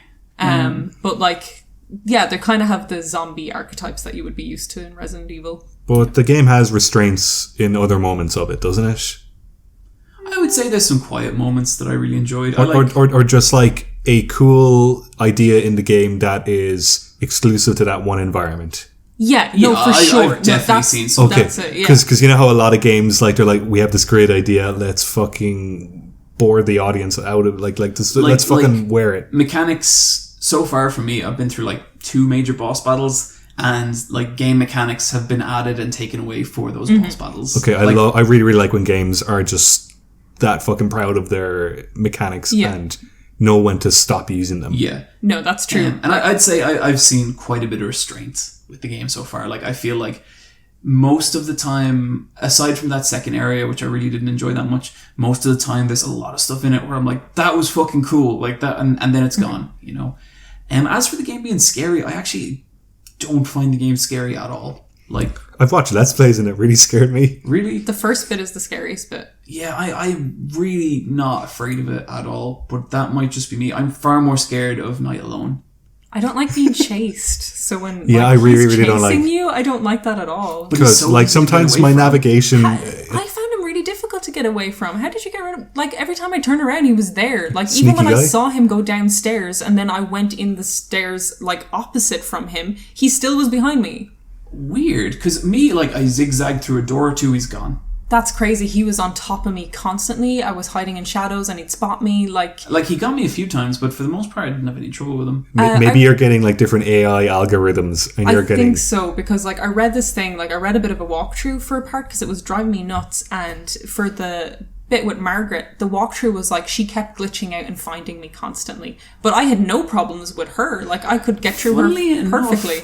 She stood still for me a lot. Really? Yeah, just stood in a room. Yeah, okay. Like I went, think I there like, might be some stuff like after that. a while, I went in and I was like, right, let's do this fucker, and I fought her. But yeah, I think maybe they need to adjust some things in a patch. There might be some stuff they could tweak because he was like, I was running for my life constantly. yeah, and there was no patch in between when we played it. Yeah. That just sounds like there's probably some complicated AI stuff that's not working out very well. But It's very tense. I would say that the level I got from him, the level of aggression, seemed just right. In the threat of him was always there, but it never became that irritating horror thing where you're getting chased every 5 seconds. That was what it was for me. It was high, like always high. I really felt like, holy shit, I have like when I got in somewhere, I just got in there by the skin of my teeth. Because you know how in Resident Evil 4 they have a programming built in that if you play badly, they'll dumb down the AI of enemies and they'll make health pickups and ammo more available from the crates. But then if you play well, when you attack the crates, you just get like a tiny bit of money. But they do have a feedback so that the game always kind of has a nice balance of kind of progression, but also a challenge. Yeah. I don't think that's in this, like, at all. I'd imagine there's some AI routine stuff, maybe. It's like I was looking at like some walkthrough stuff and where items were, it was the same items all the time, whether you're playing good or bad. Oh yeah, I'm more just kind mean, of like difference. AI behavior stuff, maybe. Yeah. But then, like, that really wouldn't account for your experience. Yeah, like I was like crawling, like crouched down, moving from shadow to shadow. He would catch me. He was like, "I smell you, boy." Turn around, and I was like, Smell you, boy. like it was like really just luck a lot of the time that got me through him. But it made it really tense, and it's kind of nearly for that reason the start of it is the most memorable part for me. Because, like, for me, it was more like, oh, you got me, shit. You know? Like, I think the scares are having the effect on me they should. I'm just not scared. Like, I'm not, I don't come away from the game going, oh, fuck that. Like, the first night I played Night Alone, it was, like, after midnight, and I played, like, the first half an hour, and I was like, no fucking thank you. Like, not now. It's a scary game to play in bed at night. It's really scary, yeah. But, you asked Bryan about, like, where this places among, like, the pantheon of Resident Evil. Yeah. Definitely upper half for me. Like, so far, definitely upper half. That's great, because like there have been other first-person Resident Evils, but they're all kind of spin-offs, like the Code Veronica games are first-person, aren't they? I think there's a mode in them that can be first-person. They are not first-person all the way through. Or maybe you can go first-person for parts. But you know how like the first 3 games are locked camera? Yeah. And then 4, 5, and 6 are all tank controls. And then there was 2 spin-off ones that were both first-person, I think. But you know how in pretty much in all the Resident Evil games that like if you want to shoot, you have to stop and point and shoot. Yeah. But in this game you could strafe and shoot, can't you? Or I do you have think to it stand really still? stands to you to stand still. Yeah. And, like, 'cause you get a steady shot in. Yeah, like, you want to get that headshot. At least with the pistol, it's like bang, bang. Yeah. Like, that's as fast as you can shoot your gun. Okay. So I if traded you in my shotgun for the 2-shot shotgun because Oh, it's yeah, stronger. yeah, So yeah. it was just like, so it's really, you want to stand still. Yeah. Feels good when you hit a good shot, though. How would you guys rank the Resident Evils? Ooh, that's super hard. 4 is number 1, obviously. 4 is number 1, yeah. It's the best one. I think I like Remake better than 4. The GameCube remake. 4, remake, 5, I'm like 7, 7 over 2. 2. That Neve. That's insanity. I'm probably somewhere like that as well, to be honest. What's going? No, wait, hang on. 7 over 2. Yeah. Okay, sorry, I thought 6. 6 after 2, 3. Is 3 that bad? It's got Nemesis in it though. Neve, Jill looks so pretty in 3. I like 3 a lot, but like I would never replay 3 unless they did a remake of that game. Like there's nothing bringing me back to 3. I could watch the movie with Jill Valentine and get my Jill fix, you know? There's a new Resident Evil movie came out last week. I respect Jill Valentine so much. Me too. How many Resident Evil movies are there now? 7. Yeah. That's amazing. I've seen them all in the cinema. It's a cross promotion. Did you see the latest one? I'm going to see it. Seriously? I love them. Can you put out like a photo of like just maybe you like in the lobby or something, or just like, you know, the screen time, and you're like, can't wait to see this. Bryan, rank your Resis. Well, without including... Well, it's going to be something similar to Neve's where it's like 4 is number 1, then 5. Then... I really like 5. I had a great time with the co-op. I'm aghast. Then I go 1. Then I go like... 1 or remake? The remake. Remake, yeah. I wouldn't play that first one at all. Scared the shit out of me when I was little. I'm sure it did. I'd probably have to go remake. It's kind of a toss-up between 2 and 4 for me. Really? Yeah. 4 is so good though. 2 is so good though. But Salazar. There's a Spaniard in a cupboard in 4. You know... What are you buying? I think maybe the problem is I haven't played 4 in a really, really long time. But I feel like with 4 plays so good, and it's so much fun. I think it's the weakest atmosphere out of any of them. No way! Yeah, I think it is. But I really like the atmosphere. Like, Yeah. it's a You can pulpy. draw an egg. I think 4... Yeah! I think 4 is an absolutely perfect version of what it is. But I guess... There's a bit where you throw a grenade at a cow if you want. And you rescue that dog, and then later on the dog Yeah. distracts the El Gigante. You go to a castle and got there's some- crazy monks. You can suplex the monks. That's pretty Yeah. cool. It's got some great You moments. fight the Undertaker. That's a good bit.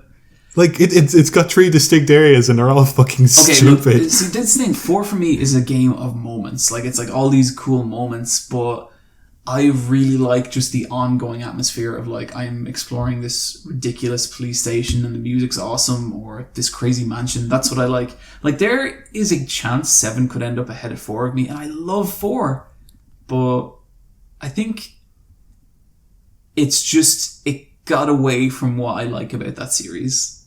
And I still think that game's incredible. Like, one of the best games ever made, but in terms of my personal taste, yeah. For me, 4 is the one that got me into Resident Evil, so that tank control kind of action survival horror is what I like. Yeah, I'm wondering how you feel about the end of 7, because I feel the end of 7 gets more 4. Like, it gets more shootery. I love it. I really like the end of the game. It's so fun. That's like the opposite of what I've heard from everyone else. Yeah. The OA all over again. Yeah. A very, very divisive moment. Yeah. But I'm really looking forward, like, I want to go home and play more after this.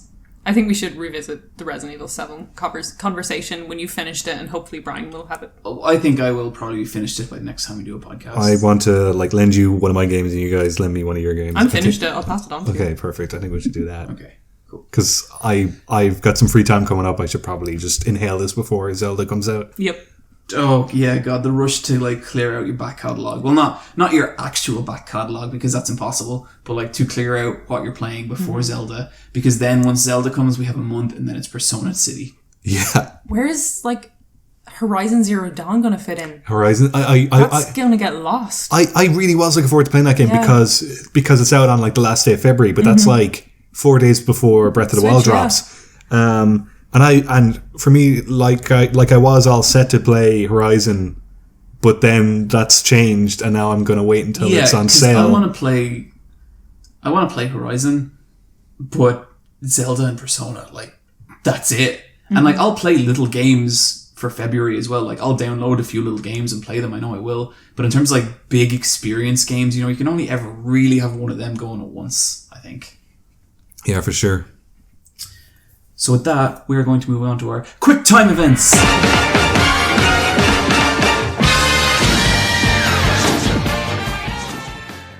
This is the news section of our podcast, the quick news section, where we bring you some semi-recent events from the world of video games. So the first up, we have Overwatch's D.Va used as a symbol for International Women's March in Seoul, South Korea. I didn't know Korea had such a bad equality record.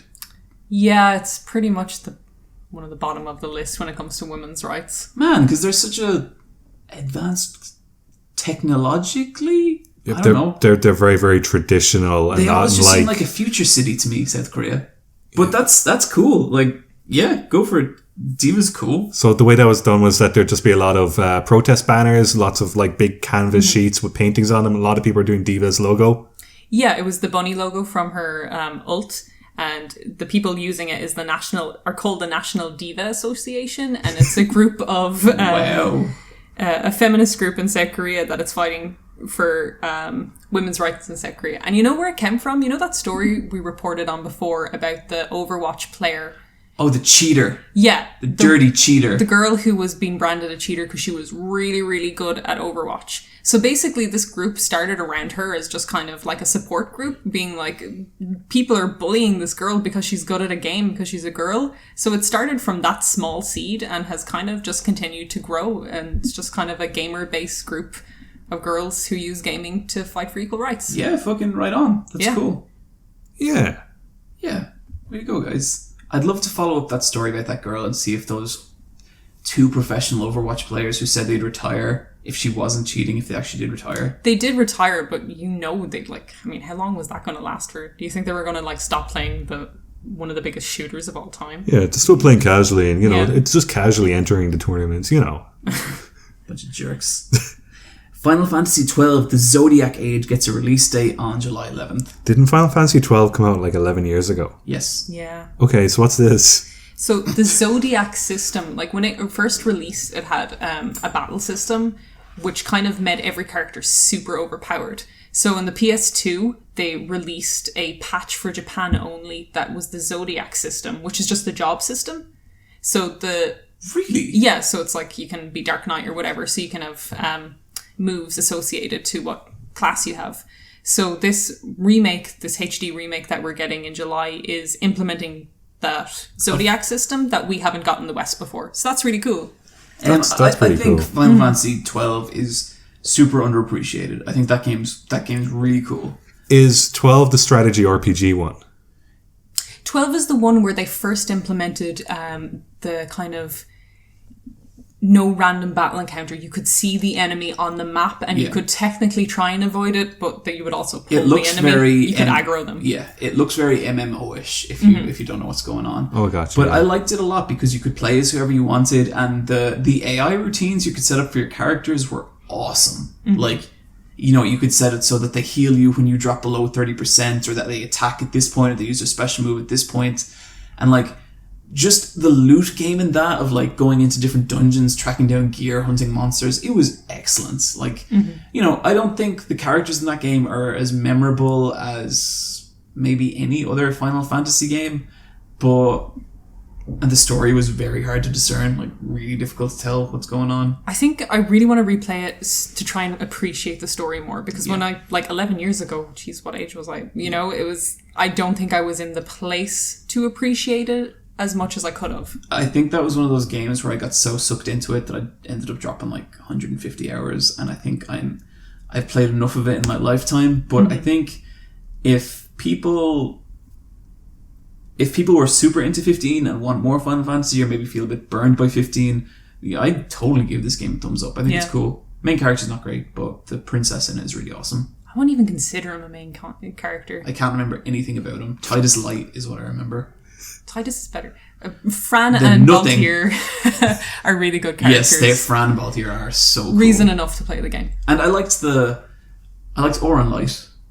Oh yeah, he's a main character pretty much in it. The closest to the main one.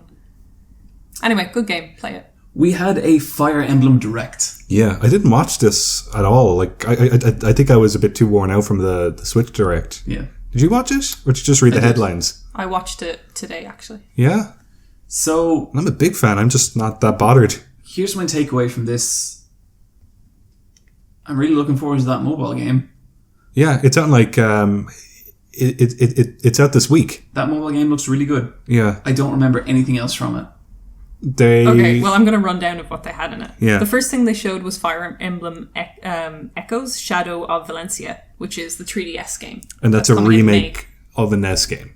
Famicom game. It was the second Fire Emblem game ever released, and it was only a Japanese only title. Yeah, because the first Western Fire Emblem was Shadow Dragon on the DS. So Fire Emblem, the original Fire, it's just called Fire Emblem on the Game Boy Advance, and then Shadow Dragon's a remake of the first Famicom game.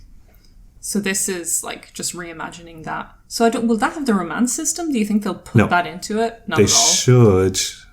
Yeah. They could do, because that is the kind of thing where you can add it in cheap enough visual novel style. Mm-hmm. Yeah. Of course, you don't get the face stroking. I mean, they could put that in. But this I seems really to be would. coming out really quickly off the heels of Fates. Like, Fates was like February, wasn't it? Fates was June 2016. So if this is May 2017, Yeah. it's 11 months later, essentially. That's a quick turnaround for a whole new game. Yeah. It's probably not a big one. Yeah, 'Cause- that's what I'm imagining. Because Fates was huge. Then they had The unnamed Fire Emblem game for Switch coming in 2018. They were like, it's coming, it's a thing, but they didn't show anything. They just said it's happening. That's cool. Appreciate that.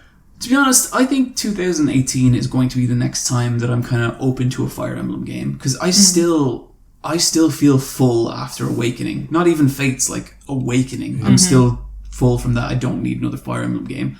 I think by 2018 I'm going to start getting a little peckish again. Yeah. Then Fire Emblem Warriors is out for the Switch in fall 2017. And that's made by the same people who did the Hyrule Warriors game. Yeah. Sure, I so have like zero opinion on this one. It's like, yep, that makes sense. a Fire Emblem best of Muso game. That's what the people want. Yeah, I mean, that's going to sell to the people who buy a lot of Muso games. Yeah. And then Then it ended with like nearly 10 whole minutes to the mobile game.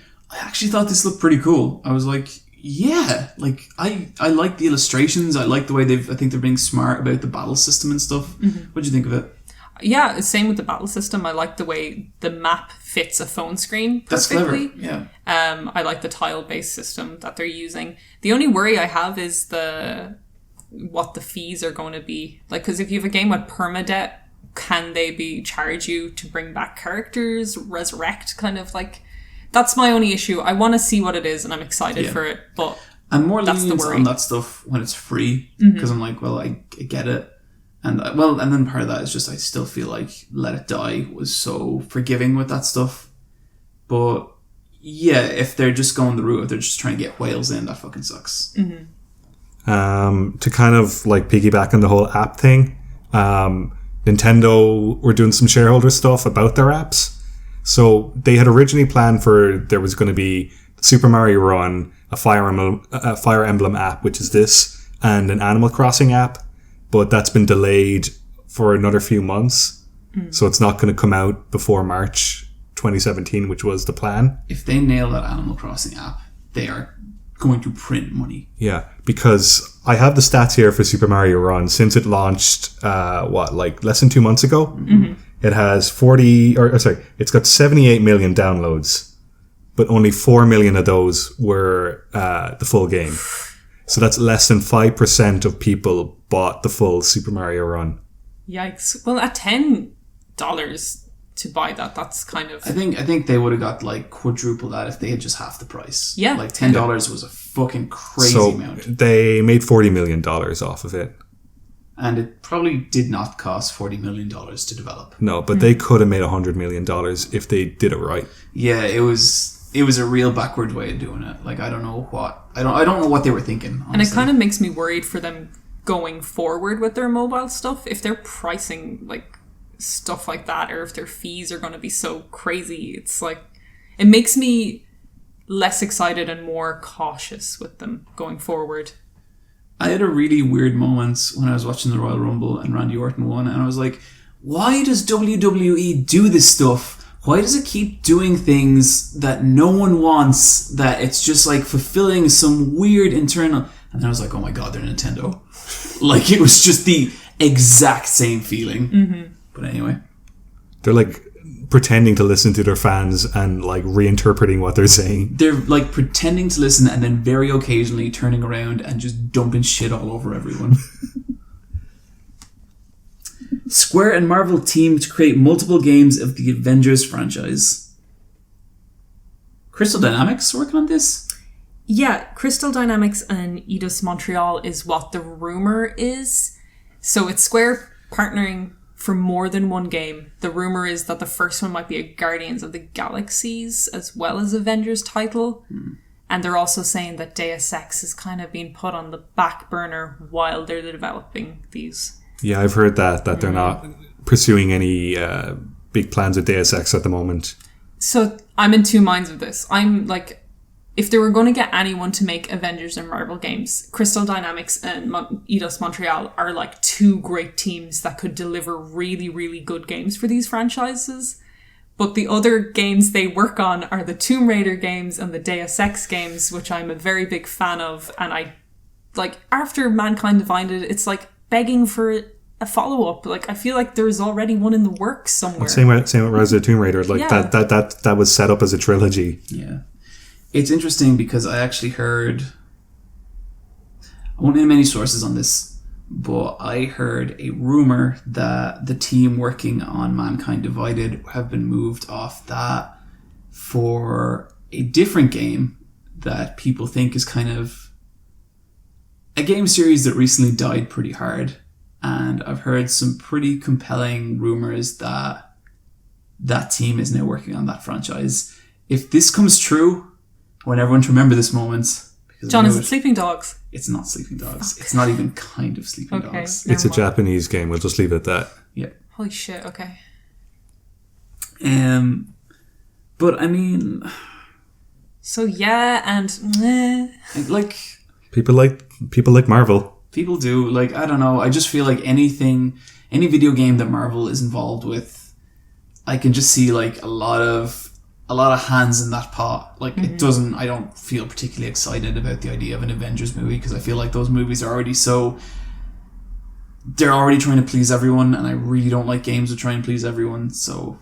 That's why it's curious to see Crystal Dynamics. Like they have their own flavor to games, you know? I'd be interested to see what they are. I'm not very in on Marvel. They're not, like, apart from X-Men, it's not my jam. So I'm kind of curious to see, and I think it is good for Marvel fans. I think if it's a good team to get it made, but Tomb Raider, Deus Ex, I want more. You know, those are good franchises in gaming, and it's kind of sad to see those be pushed aside for, you know, the Disney money. Was it the new Tomb Raider that they were disappointed in the sales of, or was that the previous one? Previous one. Yeah, the previous one. Right, okay. I think they were disappointed with the reception to Deus Ex as well. It was our second place game of the year. Yeah. You know, didn't they? Third place, right? Yeah, I think third place. Yeah. Was it third? Yeah, first was Overwatch. I want to address that. It's because fucking I didn't notice Deus Ex creeping that high up. I think you guys would like it. Like, it's a, from what I've heard, it's a cynicism-free, to an extent, AAA game.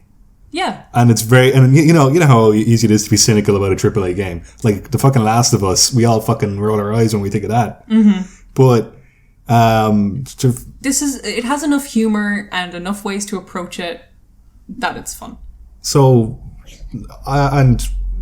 with Crystal Dynamics and Eidos, like for them to do a AAA title on a big franchise like Avengers and Marvel, it could not be a load of shite. It could not be a load. Yeah. That's what we're... Stick that on the front of the box. But you know how, like, if Ubisoft did it, we'd all be like, uh-oh. Ooh, yeah. It's gonna be, you know. Yeah, like, whatever Open this is, world it's Wolverine gonna game. hopefully be a solid 6 up. Yeah. It's not gonna be I feel garbage. Like that's such a cynical way of thinking about, like, a potential, like, any game. Like, let's hope it's a solid 6 and up. Do you think it's gonna be like a super flawed 10 out of 10? No. It's going to be just like... It's going to get a lot of... Like, GameSpot are going to give it an 8 out of 10. Did you guys see Marie Kish left GameSpot? Really? Yeah. I mean... With all the respect in the world to everyone left in GameSpot, that leaves them in a tough position because Danny O'Dwyer's gone, Marie Kish is gone. I don't know who the major personality is that you hang on that place, because that woman is fantastic. But they clearly don't know how to nurture and push forward personalities if two of the best ones, the only ones are like, okay, fuck it, you don't know what you're doing. Yeah. But I'm really interested to see what she's doing. Same. Hart says she's going to go to final Giant Bomb, but she's not. She won't go down the floor to the other office. No, she won't. That'd be weird. But she is staying in the same city. Ooh. Okay, well, you know, let's just see. Yeah. But you know how I think Giant Bomb need a wacky personality in the West because they lost Dan, and now the Giant Beast cast is amazing. It's super wacky. It's so good. So good. Like it's like I think I like it better than the Bombcast now, and I still love the Bombcast, but they need that. They need someone because the Bombcast is too grounded now. Yeah, who like thinks who doesn't think normally and has loads of funny anecdotes. Yeah. And like Mary Kish she'd be so perfect. Yeah. But anyway, we'll see. So this next piece of news was like, oh, this gets pretty heavy. But Insomniac Games put out a YouTube video today. I guess they were like disagreeing with a bunch of Trump's recent like what are considered anti-Muslim policies. Yeah. And just supporting immigrants was the main theme of their video. Yeah, it was only a minute and a half long, and it was basically like Insomniac Games is a company made up of a diverse team from all around the world, and we totally reject this horrible policy. Yeah, and like you could see how it hits them very personally. Mm-hmm.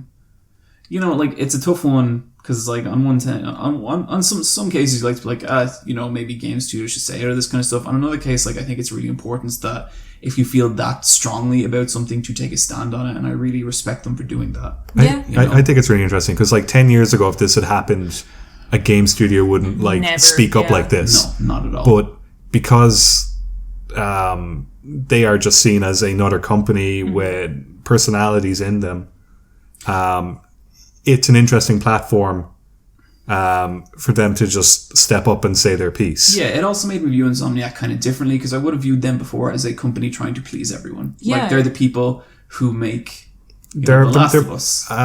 They're making a new Spider-Man game. Yeah. And then they made Infamous Second Son.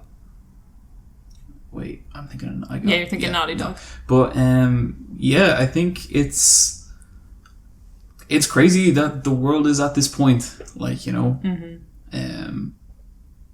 I think a lot of those laws are really unfortunate, and like I feel really bad anyone affected by them. But yeah, I guess it is what it is. Yeah. So moving on, the Wii U ceases production in Japan according to Nintendo's website. This is no surprise. I'm amazed that they hadn't stopped a few months ago. Yeah. That rumor, I think we even spoke about it ages ago, has been floating around about how they were stopping, and then they were like venomously being like, no, that's a lie. I can't believe that a brand new Wii U has been manufactured in the last year. Like, that just seems insane to me. That's fucking bullshit. It's a waste of resources. The factories that they have making their consoles should be like printing switches right now. Yeah, totally. And with that, we're going to move into our email section. Yeah. We don't do a final form this week. Well, we've been talking for over an hour and a half, which is pretty cool. It was pretty cool. And we do have a few emails to get through, so we're going to take them. So the first one, if you want to email us, you can email us at askletsfightaboss@gmail.com or message us on Twitter @letsfightaboss. Or you can message us on Facebook as well. Also message us on Facebook. But, you know, Facebook is Facebook. If you want to say something mean about me, best way to do it is probably through Facebook, because I don't look at the Facebook messages. So, Bryan and Eve will agree with you. Bullies, take note. So, and the first one we got is from Jay. And they ask, Dear John, Bryan, and Neve, have any of you played Shantae Half Genie Hero? If so, what do you think of it? In the standard story gameplay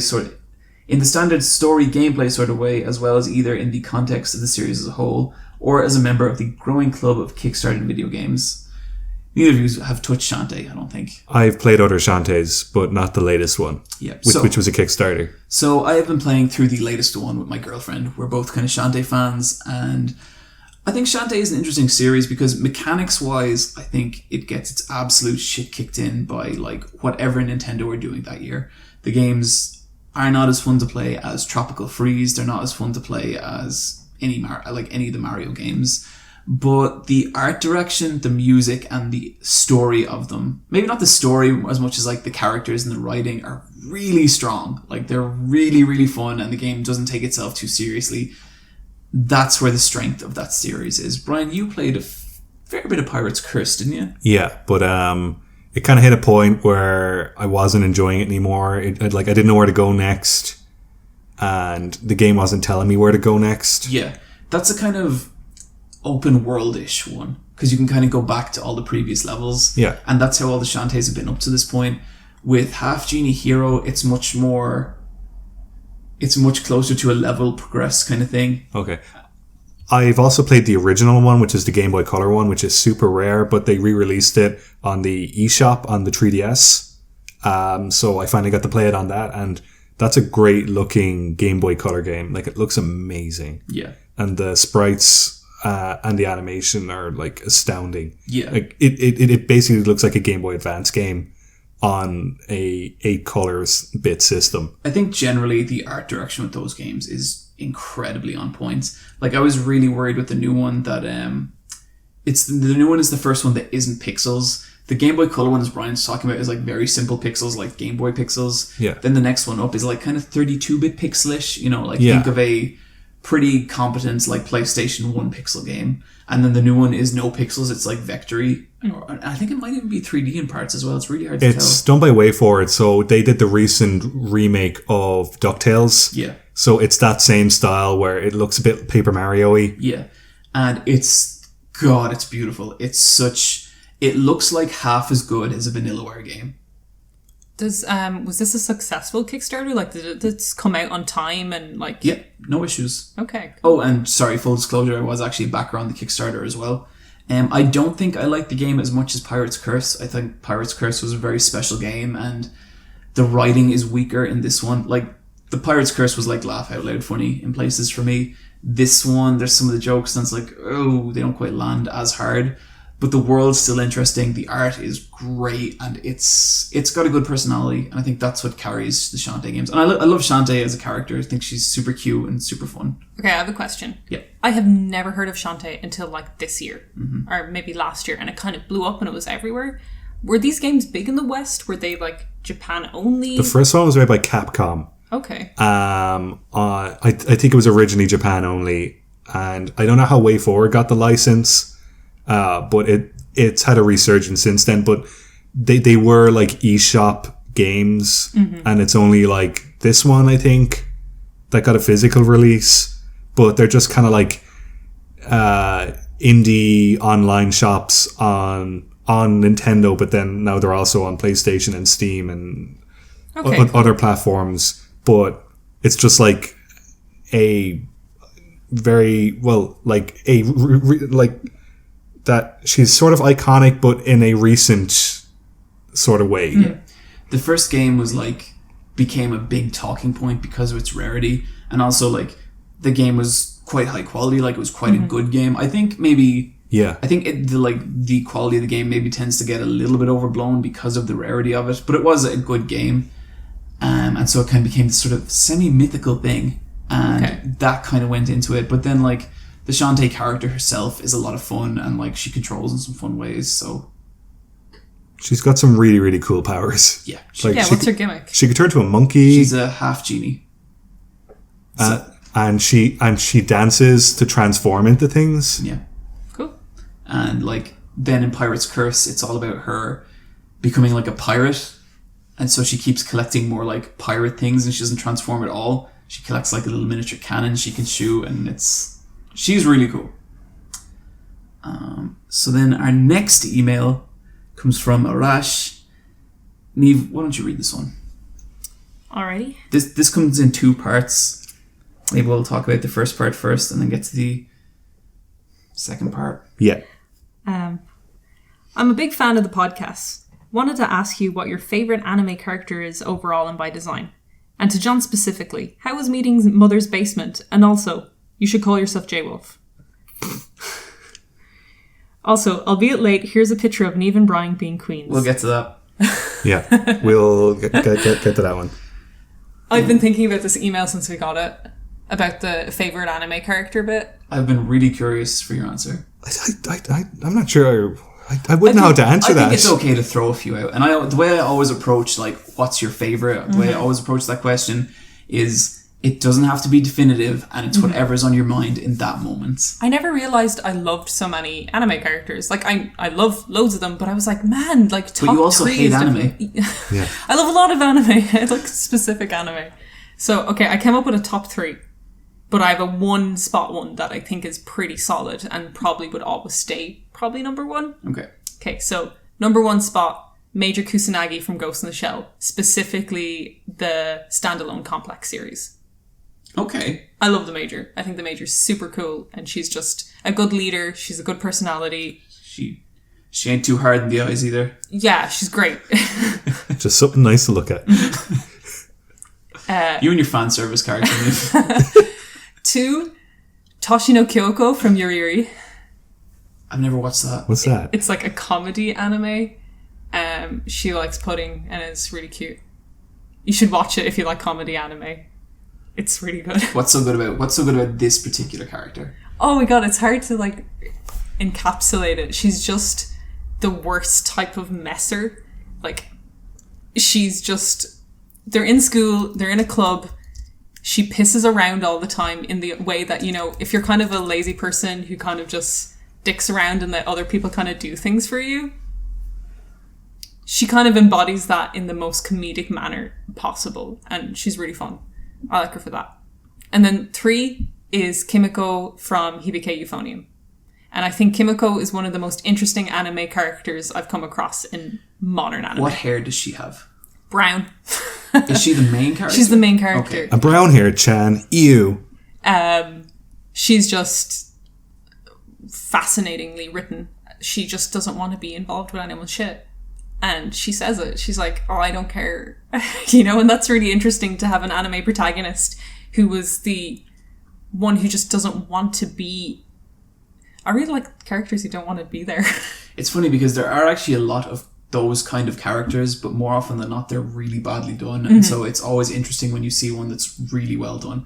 Like a real staple of like the kind of shitty teenage shonen genre is like a character who's like, whatever, you know? She's the character who's like, everyone comes to her with their problems because she's good at solving things. But she never gets to really express her own problems or her own life. So she's just like, okay, here, come on, bring it on. I'll try and deal with this all the time. And it's like you feel bad for her, but you also can see why someone would go to her because she's level-headed in a way that no one else is. Anyway, that like took a whole lot of thinking. And like I even cut out Dio. Wow. Yeah. And I love him. Yeah, Dio's pretty good. I love Dio. Yeah. What about you guys? Okay, I'll go. I really like Kid Goku. He is my favorite, like, little boy who's wide-eyed and is going to go on an adventure. I think he's infinitely more charming than adult Goku. Absolutely. I do think it's, I still think it's so fucking weird that they kept the voice actor for adult Goku the same woman who voiced Goku as a little boy. What respect I have for that woman and her predecessors. But man, that sounds like shit. Yeah, it's fucking taking the piss. I love it. No, Neve. I think it's so good. I love that they Goku should You just... like this fucking grown-ass man who's like, Frieza-san! Yeah! Because like he's the most powerful thing. He can destroy planets. Like he's a god now. And he has this like little lady voice. It's the fucking best. Imagine Neve, there's a part of you that just fucking... Like when you... Oh, I didn't want to say this, but when you mentioned that fucking Messer character earlier, that's because that's fucking you. You just always want to see shit weird and not right. And that's not right. This is getting loud. I also really like Krillin in the original Dragon Ball series. Like he's tiny, and his first introduction of him coming along in that boat and giving Master Roshi like a bunch of pornos for him to train him, and he's like, "Yes, I'll train you." Those first like 3 volumes of Dragon Ball are so naughty. Yeah, I just really like the timing as well of the anime. Like it's aged beautifully. It just looked you think that the original Dragon Ball anime, yeah, I just love watching that. It's a good one to watch. Though the manga is so beautiful as well. Yeah, it is. I also really like Usopp from One Piece. Bryan, break this down for me because we had a conversation about this recently, and I think Usopp's cool. I don't get it. Can you visually describe what he looks like? Long nose. Yeah. Okay. His name means liar, basically. Okay. Usopp has the most interesting character development out of all the Straw Hat Pirates. And one of the best fights in the entire thing. Yeah. Because he does not have a devil fruit power. He would be shit with a devil fruit power. And he doesn't have any like training like Sanji or Zoro. No. He's not strong. Like he gets the shit kicked out of him. But he's one of the best snipers in the world. And so his main job is he's the marksman of the crew. And so he's in charge of the cannons and for firing things from long distances, essentially, and kind of judging attack patterns. But for ages, he was also the shipwright because he's into making gadgets, because he makes the weapons for some of the other crew members, even though Frankie is the robot of the crew and that should be his job. But Frankie's a more bigger scale guy. He sounds like out of so many wacky characters that he's level-headed and can be trusted. Yeah. So he freaks out a lot. yeah, he does. He started freaking out less since the time skip, but I just find him super interesting. I think an angle of him I really like is he's one of like my favorite kind of like, I guess, archetypes of characters, and it's like the normal guy surviving in a world of monsters. Yeah. You know? Because, he's had some crazy fights, but he's won a lot of them, but then he's had the shit kicked out of him. Yeah, like, do you remember, I think there's one bit in the Alabasta arc where he gets it goes into an x-ray, and he gets his long nose, there's a bone in it, and it gets the bone and the front of his face gets shattered. Yeah. His backstory is really, really shitty, but... which is weird, because Oda is fucking amazing at backstories. Yeah, but then his current story is way more interesting, and his dad is in Shanks's crew, and up until this point, Usopp's wanted poster has been his alternate identity, Soge King, because the whole idea is that Usopp's way of dealing with fear is that he wears a mask and puts on a Christian Bale Dark Knight voice and pretends to roleplay as someone else who isn't afraid. Like, it's really, really interesting. Yeah, and his Soge King theme song plays when he does it. Yeah. And so for the longest time, his wanted poster was of Soge King, which means Sniper King, and it's only in the most recent arc that he's gotten his own wanted poster, which now says God Usopp, because he fucked up and pissed off the wrong guy, and now he has the third highest bounty in the Straw Hat crew. True, like a weird higher than Sanji. Yeah, and he's one of the weakest members of the crew. I really, really like his voice actor. His voice actor also does the voice of L in Death Note. He's got like really, really, really great range. That's a great range. And in the original 4Kids dub, Usopp just sounds like, "Well, guys, what's going on?" But then in the Funimation dub, they gave him the exact same voice. So he's just always been perfect. Good answer. Yeah. John? So, I'll answer the important one first. I tried to get J-Wolf going a couple of years back, and it just wouldn't take. I don't know. I think it's generally like my friends tend to be like really lame. I don't enjoy any of their company, and it just they won't let me have anything nice. I'm sure like Bryan and Neve especially, like they're pretty much the worst. Yeah, when you're shit. Yeah, I know. J-Wolf. Fucking J-Cub. I try so hard. Yeah. You're not getting anywhere either. I know. But as for... I'll tell how I met Mother's Basement first. So, this was really weird because when I went to MagFest, by a freak coincidence, my hotel room was beside the hotel room of Wooly Wolves from the Best Friends. And so we met in the hotel room. We met in the hotel lobby. And I was like, oh shit, like, I might not see him again. I should probably go introduce myself. And so I went and I spoke to him and I was like, yeah, you mentioned my video on the podcast a while back. I was really nervous. I was like, yeah, I'm Super Eye Patch Wolf. And he was like, no way. And like, we kind of talked and like, felt like we kind of hit it off pretty good. And then one day I was leaving my hotel room and he was leaving his hotel room at the same time. And I just thought, oh fuck, I bet I seem like a total like stalker. But then he was going to do a talk with Jeff and Liam. And so I went along with Wooly anyway. And then like, we kind of like walked past like the fucking massive line. And I was like, it was this really horrible moment because I was like, do I know Wooly now well enough to come into the talk with him as they're setting up? Or do I wait out here with everyone else? And so I had to be like, Wooly, am I allowed to come in? He was like, yeah, man. And so like I went in anyway. And then I saw like setting up on the stage was Jeff, who's Mother's Basement. And that was really weird because me and Jeff, like out of I hadn't spoken to Wooly before, I hadn't spoken to Liam, but I had spoken to Jeff. We'd kind of messaged each other on Twitter and I'd asked him some like copyright stuff and he'd been like really super helpful. And so I figured like we got on pretty well. And so I was kind of like looking over, and after a while I was like, oh fuck it. You know when you have to introduce yourself to someone and like it's going to happen, and I hate doing it. I hate talking to new people. But I was like, fuck, I better just go up to him. And so I go, Jeff, and he kind of looks up at me, and I go, hey, how's it going? I'm good to meet you. I'm John. I'm Super Eye Patch Wolf. And he's going, and I was like, huh. And he kind of shakes my hands, and I was like, okay. And I kind of like, went back, and I was talking to Liam and Wooly for ages, and like really, really hit it off with Liam and Wooly. Like they are two of the nicest people I think I've ever met. And I was like, man, I guess Jeff just doesn't really, maybe he just wasn't like that interested in meeting me or whatever. So anyway, the day goes by, and they have their talk. They do their talk, which you can watch on Mother's Basement's YouTube channel, and it was like really fun. And later on, we're all in a hotel room, and the topic of doing a JoJo's Bizarre Adventure weebcast comes up. And so Jeff's like, he wants Wooly in there, he wants Antfish from Team 4-Star, he wants our friend Thomas as well, who's like a really awesome cosplayer. He goes by Mom on Twitter. I can't remember his handle, but I'll include it in the description. And then Jeff's like, oh, and I want to try and get like Super Eye Patch Wolf in if we can as well. I know he's here. And I'm like sitting on the bed, and I'm like, yeah, I'm here.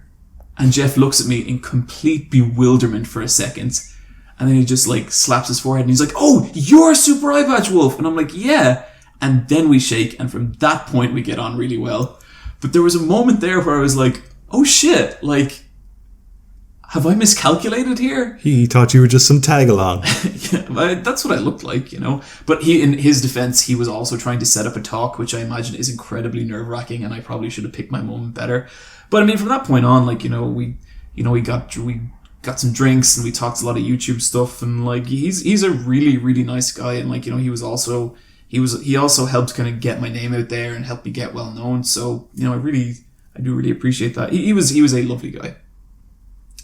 And as for the real question, the anime characters. So I've been kind of like thinking this up as you guys have been giving your answers, and this is horribly, horribly difficult. Like, isn't it?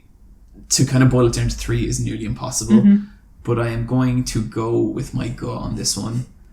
And honorable mentions: Rock Lee from Naruto, Hiei from Yu Yu Hakusho, especially Hiei. I fucking love Hiei so much. He's the most hilarious, tragic, entertaining character. He's like the one with the wry wit and sharp tongue of the group, and he's such a little asshole, but he's just fantastic, and I love his design as well. But number 3, I'm going to go with Toguro from Yu Yu Hakusho, just because I really love villains. He's my favorite anime villain ever. I can't believe Vegeta is nowhere on this list. That was my runners-up who didn't make it. Okay. We got 2 more characters to go. Okay, go on. Let him speak. Sorry, I thought that was your top 3. You did it weirdly. No. You just didn't listen to me, Neve. This is why I have so little affection for you in general. But Togoro's great, and like you think he's just going to be a real kind of villain of the week kind of guy, and then like it kind of gets pulled back what's going on with him, and like his story isn't like the most inventive or unique thing in the world, but I think like the conclusion of his arc is the damn nearest saddest thing I think I've ever seen, and like it has made me cry like a couple of times. I really like how he's introduced, because he's just like a goon that belongs to a mafia don. Yeah. And I think I watched a YouTube video about orange juice and him. Is that the guy? What was the video? It's, what makes a villain good? That sounds really boring. Oh, I can't believe someone made a video like that. But why the fuck would you talk about anime for 20 minutes? I know, it's fucking ridiculous. It's just fucking cartoons, dude. It's good or it's not. Like, yeah. I don't know. But I there's a particular episode of Yu Yu Hakusho particularly about Toguro, and I can't watch it without like tearing up. It's really pathetic. Like, I know it's pathetic. So number 2 then, I really love Rei Ayanami. Say it louder. I really love Rei Ayanami from Neon Genesis Evangelion. Okay, I totally get this because she was on my list, but I took her off because I feel like I can't separate the characters from the narrative of Evangelion, and I can't pick like Rei over Asuka over Shinji. I can do it, and I can pick Rei. Okay. With a bullet. Like, I so love Rey. I think she's such a fucking broken kind of. She's not horrible, but the fact that she exists is horrible. Yeah. And she just seems like so totally lost with humanity, but she's kind of, but like, not that she's upset with it, but she just really doesn't understand it. But that's why, like, I think it's weird to pick her as a favorite character, because she's nearly a non-character, and that's what her tragedy is, you know? It's that she's searching for the meaning of her own existence and latching onto something like a pair of glasses. Yeah, but that's what I love about her, because she's so kind of lost, but in her own way, she's really trying to get there. And there's even a point in the story where she does start trying to get there, you know? And it's weird because, like, there's all these inconsistencies of the character. Like, she seems so neutral about everything, but then there are these, like, tiny things that she kind of clings to, you know? And I think, like, her bewilderment of other people is very relatable to me. Because, like, sometimes, like, especially when I was a teenager and I was like, I don't know why these people are like this, you know? I really like Rey in Rebuild 2. I think she's so cool in that film. I really love everyone's relationship with her in that, because Shinji is like, it's like they know the past Rey nearly, and leaving her the stack of books that she doesn't You're touch. thinking of 3. Oh, okay. Okay. Yeah. 3 was dark. Yeah. That was really, really mean. Yeah, I wasn't a big fan of the way they took. I felt like after the way they took Rey in Rebuild 2, I think there was a huge missed opportunity with Rey in Rebuild 3. But I think also it's not something you could have done with the time skip either. So if they had to choose one, I get it. That's the tragedy of her, isn't it? Yeah. But like, I think the tragedy would have been seeing the reset firsthand, like you did in the series, you know. Yeah, I really love Rey. Always found her incredibly charming, super relatable in a really horrifying way. Then number 1, it's Vegeta. It's 100% Vegeta. Like. Sorry for ruining that moment. It's okay. No, it's fine. Would have been so beautiful. He's Vegeta. He's a chump. This is what he gets. Vegeta is a chump. That's the point. That's what makes him so good. He's so. Do you think if Vegeta won WrestleMania, or like if he won the Royal Rumble and got into WrestleMania, do you think people? If you're not going to take this seriously, I'm not even going to. Okay. But you know how you would be cool with that? Do you think like most people would be cool with that? Well, Ronda Rousey wore a Vegeta t-shirt at WrestleMania. That was pretty close. And who's a loser? Ronda Rousey. Neve! She did lose. She was on the EA game cover. She lost. Yeah. She got cursed. Hope she keeps going. Curse of Vegeta. Always second best. Vegeta's never going to be able to fight Goku. Goku has never beaten Vegeta. They fought twice. Goku's lost twice. They weren't legitimate fights, though. What the fuck are you talking about? They got interrupted, or they got like misinterpreted. Do you know what the interruption of the first one was? Goku fucking fell unconscious because Vegeta beat him unconscious. I don't know. I love Vegeta. I love his anger and his like feelings of inadequacy. They may or may not relate to me in ways I'm not going to get to, but he's like, and I love like the comedy stuff with him. I think like his disdain for Goku is so fucking funny, and it's funny when they're enemies, and it's even funnier when they're friends. Like, I love that moment in Battle for the Gods when I think Beerus is like, "What's this magical topping?" and Vegeta's like, "It's just cheese." Yeah, he's eating pizza. And there's a really great bit where it's after they beat one of Boo's forms, and all the people that Boo has absorbed is like exploding out of him, and Goku's like, "Look, Vegeta, it's like people popcorn," and Vegeta's like, "I can't believe he's a Saiyan." But and I also think like, I really like his pink shirt. Yeah, the bad guy. I've thought about getting that. I think it'd be a good cosplay. I think it might be just like a nice casual cosplay. Yeah. And I think like I don't think like you don't go to Dragon Ball Z really for like in-depth character arcs. There pretty much are none except Vegeta's, who has like his character arc in Dragon Ball Z ends with him having a fucking midlife crisis. Like, that's amazing, you know. And like, Bulma feeling sorry for him. Yeah. Well, like, and them having a pity child. No, that's like the Cell Saga. I'm talking about like later on when he has a kid and a wife and he should be happy, and he's like, "This is never what I wanted." Like, I think that's so sad, and I love Vegeta. Do you think Vegeta likes Trunks? Yeah, no, he does. I think he respects Trunks. Like, there's, you know that scene where, like, he hugs Trunks and then knocks him out? That gets me. Gets me real bad. Piccolo and Trunks are my favourite Dragon Ball characters. Just putting that out there. I love Piccolo's voice in the English dub. I love how deep it is. Mm-hmm. Yeah, his voice is really, really great. I hear there's a lot of future Trunks in Dragon Ball Super. And they're on episode 4 of the dub, so I'm going to be hopping onto that soon. Cool. It's what the girls want. Yeah. They love Trunks and his tiny jacket that goes like right into his armpits. He's pretty sexy, like... Yeah. When Toriyama wants to, he can draw really sexy characters. Like Bulma. Like all the characters in Chrono Trigger are pretty hot. Like that frog. I love that frog so much. He's pretty good. Frog. Because, like, it's never a joke that he's a frog. He's literally just a knight who looks like a frog. An honourable knight. So that's going to do it for emails, I think. Okay. So we're going to tweet this out. So this should already be out on Twitter by the time we're listening to it. But this is official Let's Fight a Boss fan art of Neve and I as the Queens and John the Pawn sitting on the floor like the little weenie. John Pawn. Super Pawn Wolf. No! Oh, no! Oh, if you guys want to say that to him. No. You know, if you want to cyberbully him. If any of you say this in the Discord, you're fucking banned. I mean it.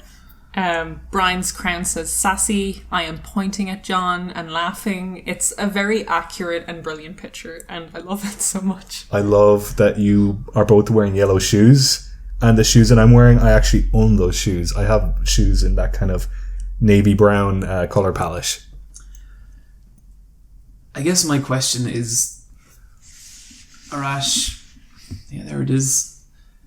Why would you use your talents to draw this? Like, as much as I appreciate it and as beautiful a job you've done in capturing each of our personalities, like, what about, like, me, like, standing on, like, a mountain and, like, there's, like, babes everywhere. Shut up, Neve! Then one final thing I want to say is I love that he's included the purple tone art direction in the background, which is something we use in all the episodes. It's just kind of a broken glass of different hues of purple. I love that. Yeah, I'm going to print it out and put it on John's desk for him. Yeah, I think we should both wear t-shirts with this and just maybe just wear it around John when we're recording episodes. Just to remind him who's the Queens. Yeah. I've never had a situation go as badly as this fucking Queen shit, I swear to God. Well, just make better predictions, John. You were so wrong. Well, we'll see who's laughing when Dreamcast 2 comes out finally this year. Well, apparently Half-Life 3 is coming out. Oh no, did I say that? Yeah. Oh. You were so certain. Well, your prediction was that Valve were going to say something new about Half-Life. Oh, they did. And what they said, Gabe Newell said last week that they are still developing a first-person shooter game. Because you know what Valve that takes place in the Portal Half-Life universe, which that probably doesn't count. It's, we can debate it. Yeah, but like to me, that would be it's something from a game that came out in 2004. In all seriousness, Arash, thank you for the fan art. Like that gave us all a good laugh and me a certain amount of pause. Yeah, like maybe you should be more humble, John. I don't think so. Maybe I should be a bit more sassy. What should Neve be more mean? It's definitely not mean. No, Neve should just keep being excellent. You know. It's both of us sitting beside each other looking at you. This is how we always do it. We're going to move into our loot drop segment. This is like one of the longest episodes we've done. How long are we? It's all gold. Like 2 hours, 10 minutes. I'm having a great time. I don't mind. Yeah, let's finish this off. Nice. Brian, what do you got for us? Okay, I've got I usually do a YouTube channel. I'm going to do another YouTube channel. This is Shesez on YouTube. I think that's how you pronounce it. But he does a playlist series called Boundary Break. And what he does is he'll get his emulator and he'll crack open a ROM of a game and move the magic camera around and show you the behind the scenes of a game. Really? That's so cool. That's okay. I'm checking this out. The one I'm linking is for Resident Evil 4 because it's a great example. This is something I could never really kind of like understand until it was explained to me this way. Because we all come from animation, and the way I see 2D video games is they're just like 2D animations that are interactive. But a 3D video game is more like it's more like a stage play, in that they have an environment and they have the cast, and you're moving them around this environment and you're acting out the scenes. And they do these clever things, like if, for example, to save on disk space on a game, if two characters are talking and then one of them remembers something that happened and they have to cut to a flashback, they actually have the flashback in a room in the same environment to save on loading time. That's insane. It's just an area that you can actually go to in the main hub. And it's like, of course they do it like that. Yeah. But it makes complete sense. And it nearly gets like philosophical because space and time are the same thing. Yeah, sure. And another one is, you know, when Leon is talking to Huntington on the walkie-talkie, and it's kind of done Metal Gear style where it's like the two faces beside each other. Yeah. That is literally two 3D models with like a walkie-talkie faceplate in front of them, and they're just in a black room talking to each other. That's crazy. That's so nuts. And like, of course that's how they do it. Yeah. But because like you always think it's all these like complicated solutions and presets, but no, it's just fucking slide shit together. And so like it's really easy just to think of it like that, like if this was done as a live action play, they would just build a set and they'd stick the two actors in behind the set. That's all it is. Yeah. What games, if any, have you enjoyed where you can go outside the field, like outside the main game? How do you mean? Like, you know when you break a game and you can just hop outside the geometry and go around the back of it? Probably GTA is a good one. Like I love like smashing through the earth and falling. I used to no-clip a lot of Half-Life because that game was so interesting to do that kind of thing in. Either of you played Gungrave for the PlayStation 2? No. I had someone message me asking me to do a video on it, and I was like, wow, that's specific. That's such a good game. Anyway, you can totally clip out and tell you the whole thing, and it's set up like that. It's like you can see the stage and you can see all the walls. It's pretty good. And Gears, the first Gears of War, you could hop outside the map on online play. Really good. There are also some great videos of people speed running through Sonic levels, and the way Sonic levels are done is that they load the levels in steps, but if you go fast enough through a Sonic level, you can beat the loading time, so you're just running through nothing. And then eventually it'll load in the stage, but then you'll outrun that bit and then it has to load in the next bit. I want to see like an animated cartoon where Sonic does that and it's like, wait, what is reality? That like he outruns it and then the animators have to like draw it in. Yeah, like it really feels like that. It's really interesting how games are made, and it kind of just pulls the curtain back a little bit and makes you kind of go, oh, okay. I'm going to loot drop. I mentioned it earlier. Rocco Botte's kind of thoughts on Final Fantasy 15. I thought they were just really insightful, really very. He's maybe not quite as down on the game as I am, but you can just see this like real dissatisfaction with it, and it's a really interesting 8-minute video just about his thoughts on it. Neve, close us out here with your loot drop. Mine is a YouTuber called Folding Ideas. Oh, I've seen this guy. Yeah, I love this guy. And he did a really good video breaking down the editing problems for Suicide Squad. It's just brilliant. Like, that's such a bad movie. Yeah. He's drinking a lot of cough syrup trying to get through that video. Is that cough syrup he drinks? I think so, yeah. That's what I took it as. What? He's on that lean. Yeah. He's on Texas tea. It's his whole channel is just gold. He's just really good at breaking down stuff. Yeah. I really like this. He deserves to be bigger than he is. Mm-hmm. He does some video games as well. Like he's got a Bloodborne video that's really good. I meant to watch that, yeah. Yeah. Did he come up for you in the YouTube algorithm as well? Yeah. Yeah. How does that work? Like it's... I don't know, but I imagine there's a certain amount of crossover with film theory stuff.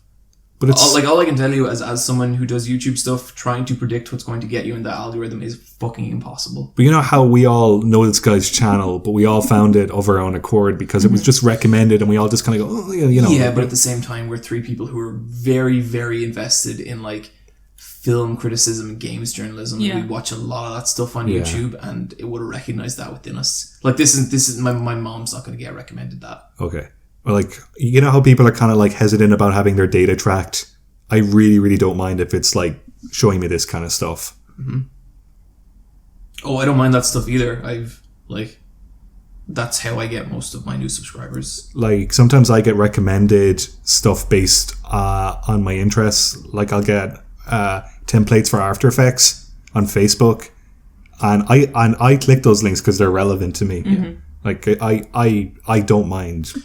Being a 20-something-year-old woman on Facebook, it's all for babies. They're like, you really want a baby right now? So I'm like, I don't. I really don't. No, Niamh. I was like, give me some figures. So I purposely go onto Sideshow Collectibles and scroll through it. So then all my adverts are just like Wolverine and Daredevil statuettes. And I'm like, yeah, fixed. You want to know the depressing thing? Is that I've recently been getting messages like, Asian women looking for older men.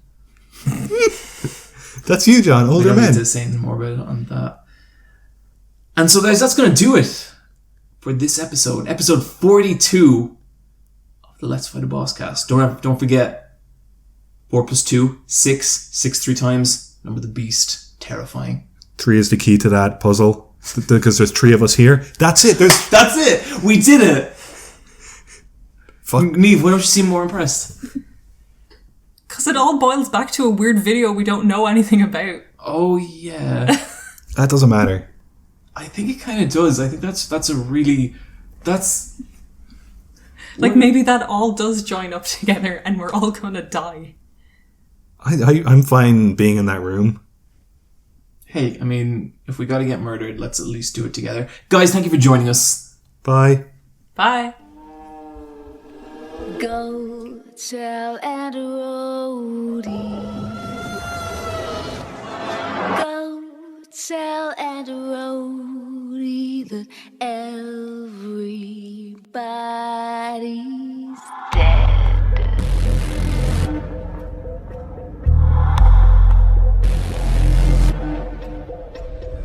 I was raised in a deep dark hole, a prisoner with no parole. They locked me up and took my soul.